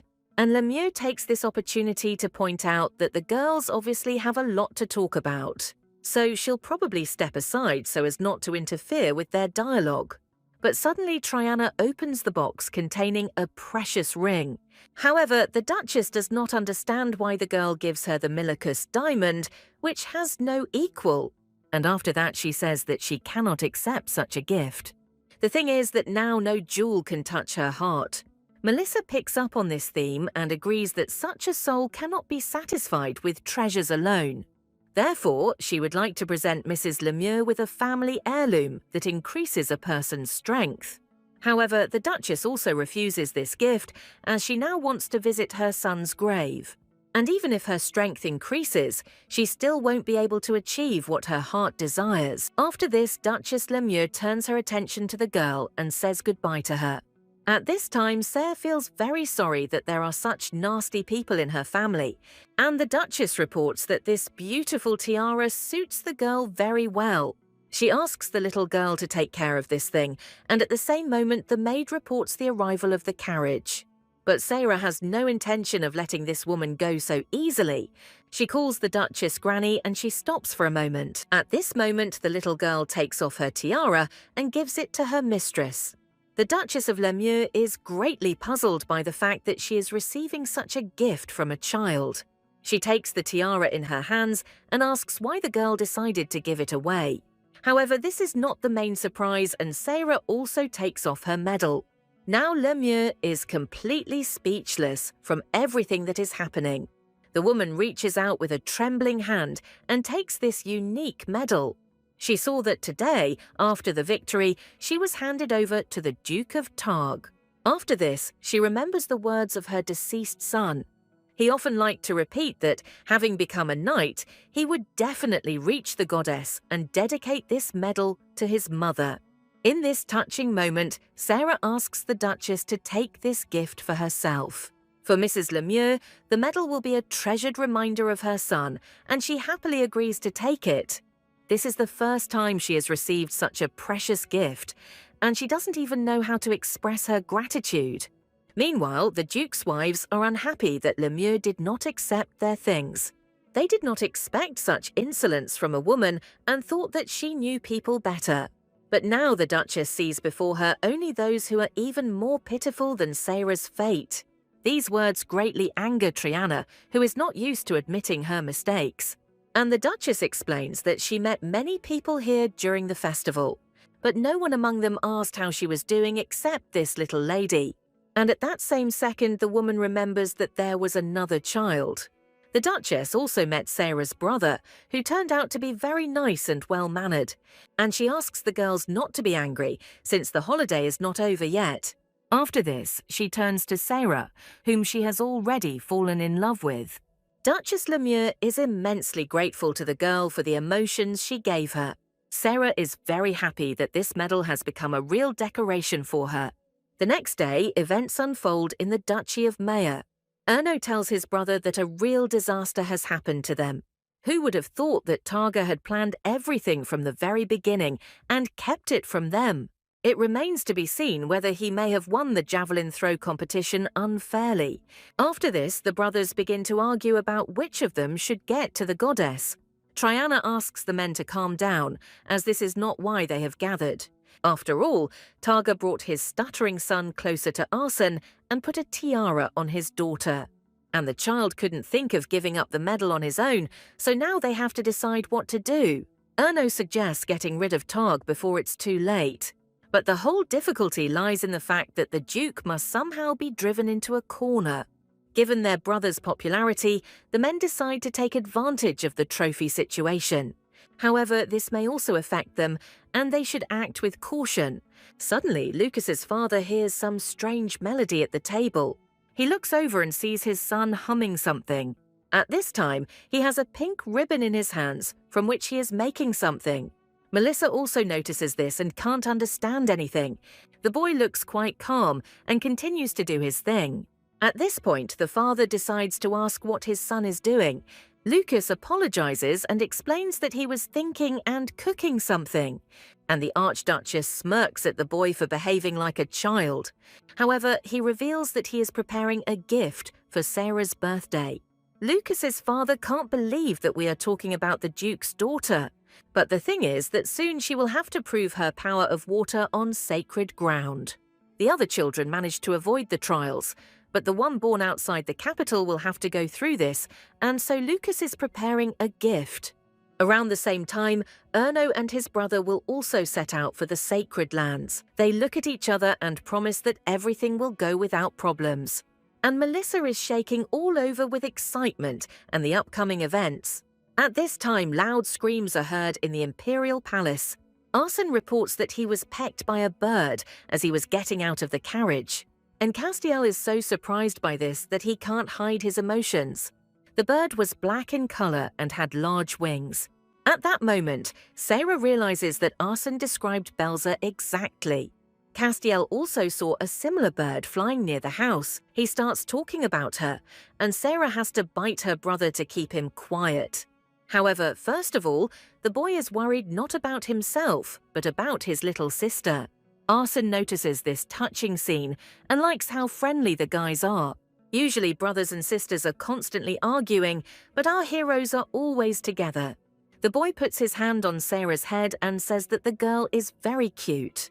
But suddenly he removes his hand as he considers it rude on his part. And Sarah puts her head on the line again and says that everything is fine. After what Belza did, it's the least she can do. At this time, the Emperor and Targa are watching the children from the window. They are unhappy that the boy dared to touch Sarah. However, Arnoa recognizes the child as the youngest son of the deceased Duke. He will soon return to the estate and inherit his father's title. Targa believes that he does not need this information, but the Emperor asks him to think about the children. Of all the children of aristocrats, Arsene is the best-mannered, and his family's position in society is quite high. The friendship between the children of Targ and this boy will only be beneficial. The Emperor tells all this only so that the Duke will become a great father. After all, he doesn't have to live the way Arnoa lived before. And if Targa has been spotted in public, then it's time to take on something serious. After all, his children will be able to continue to smile carefree if they live under the protection of their father. At this moment, an excited servant of the Emperor runs into the room. But the victory celebrations are over, and there are no urgent matters yet. Then the servant explains that Duke Targa has received an urgent message. It concerns not only him, but also little Mrs. Sarah. It turns out that the Council of Elders officially demanded confirmation of the girl's strength. After this news became the main topic of the imperial palace. MANHWA is indignant that these impudent snakes dared to do such a thing. After all, with their inspection, they openly stated that they doubted his granddaughter. Now the moment has come when Sarah will have to prove her strength. Of course, the elders want to raise the issue of the illegitimate child in order to undermine Targ's authority. But the girl doesn't want her dad to worry because she really is his daughter. Although this of course does not guarantee that she will have the power of water, since the power of fire could still remain. At this moment, the grandfather notices that Sarah is tired and falls down without strength. However, on the day of his granddaughter's birth, the emperor himself publicly stated that he would check on the child on her birthday. This news sends an awkward silence through the room. The emperor decides to rectify the situation and asks everyone to tell him that he has simply become insane. Unfortunately, even the location of Camelin is unknown, and the Chimera's plateau is teeming with monsters. And to keep her granddaughter safe, MANHWA decides to send Targ along with her. But her father was going to accompany the girl anyway to supervise everything. After all, if they refuse to check, then his daughter will never become part of the family. All her life she will be suspected and avoided like a leper. Targa hopes that Sarah will be able to withstand all the tests. He is even ready to endure the journey with her to Chimeras, since there are no places for children there. After this, Targa turns to the girl and asks if she is ready for this. For him, she is already his own daughter, and he does not need any verification of this.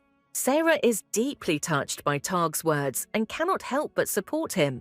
That's why the girl, in a childish voice, declares that she can handle everything. This reaction brings a smile to the Duke's face, as he is glad to see the little girl's courage.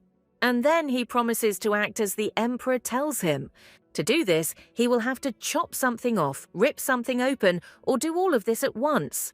The next day, Rowan prepares the girl and tries to dress her warmly. But then she realizes that the baby has become too hot. At this point, Castiel starts laughing because his little sister looks too cute. The Chimera's plateau is a very dangerous and wild area where people usually do not go. That's why the Duke forbade Castiel to accompany his sister on this trip. The boy is very sorry that he is not yet strong enough to protect the girl. And Sarah decides to calm her brother down and tells him that he needs to guard the house. After this, Rowan advises the boy to give his sister the gift that he so carefully collected.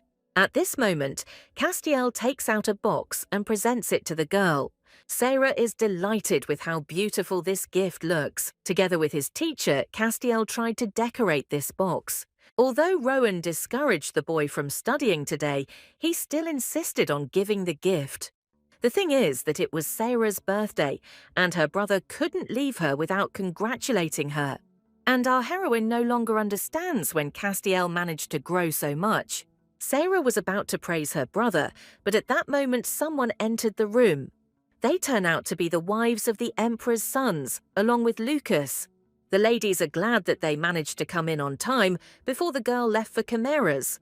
And Lucas says that he would like to give the girl a birthday present. He heard that she loved sweets and asked the cook to make some cookies. The boy takes out 2 boxes and hands them to the little lady. He then opens one of them and offers Sarah a taste of the treats. The little girl looks inside and sees a lot of different cookies. Melissa is sure that these sweets look very delicious. But instead of delight, women are met with the complete indifference of a child. Rowan explains that Sarah is very tired and wants to sleep. The maid apologizes and promises to give the baby some sweets when she wakes up. At this point, Lucas suggests that his mother and aunt leave. Otherwise, Sarah might not get enough sleep before the difficult journey. The women agree with the boy and leave their gifts on the table. However, such a sudden visit from everyone at once looks very strange. After everyone leaves, Sarah asks Rowan to let her go to the floor. Then she walks up to the gifts and looks at them intently. A furious rage towards these things awakens in the eyes of our heroine. At that very second, Sarah waves her hand and knocks these gifts off the table. Cookies and sweets fly in all directions, shocking Roan and Castiel. But after the girl's behavior, the maid will be able to avoid a difficult situation. Apparently, the wives of the Emperor's sons are playing Sarah for a fool, so they can offer her cookies during the fight for the throne. They may not contain deadly poison, but they are guaranteed to give you an upset stomach at the very least. After this, the girl takes the gift that her brother gave her. She opens the lid and sees a huge pile of her favorite candies. Sarah starts eating and puts sweets in her mouth. Then she smiles sweetly and tells Castiel that she tastes very good. Her brother doesn't have to worry about his gift because she definitely trusts him. At this time, Sarah remembers the events that happened in her life as a goddess. One day she woke up and her friend was already meeting her. The siren lived her sixth life and found herself back in her world. Her friend doesn't understand why the girl always chooses such difficult challenges. After all, you don't have to suffer so much to achieve your goal. But Siren explains that in the human world there is a cause and effect relationship. She believes that there is a reason for all the trials she has experienced. After this memory, our heroine slowly opens her eyes in the child's body. All this time she slept on Rowan's lap and rode in the carriage. The maid is very happy that the girl has finally woken up and hugs her tenderly. Rowan then reports that they are almost there. Sarah looks out the window and realizes that she has found herself on the Chimera's plateau. It is in this place that her powers will be tested today. Targa is the first to get out of the carriage and sees the Emperor in front of him. He carries the girl in his arms and is not going to let her go for safety. One of the elders greets the guests and asks the Duke to go through the arch. Meanwhile, the Emperor's sons notice that the girl looks healthy and clearly has not touched the liver. But they still played it safe and brought with them from the Council of Elders those who were on their side. On top of all this, the dukes gave them a considerable sum. However, what matters most now is what these men were preparing for. Erno reports that everything has already been done and is waiting in the wings. At this time, the elder reports that it was at this place that the goddess shared her power with the first emperor. The water of the fountain is filled with divine energy and responds to even the slightest manifestation of power. And the girl's power will depend on how the water behaves. After this short introduction, the elder asks the girl to come to the fountain.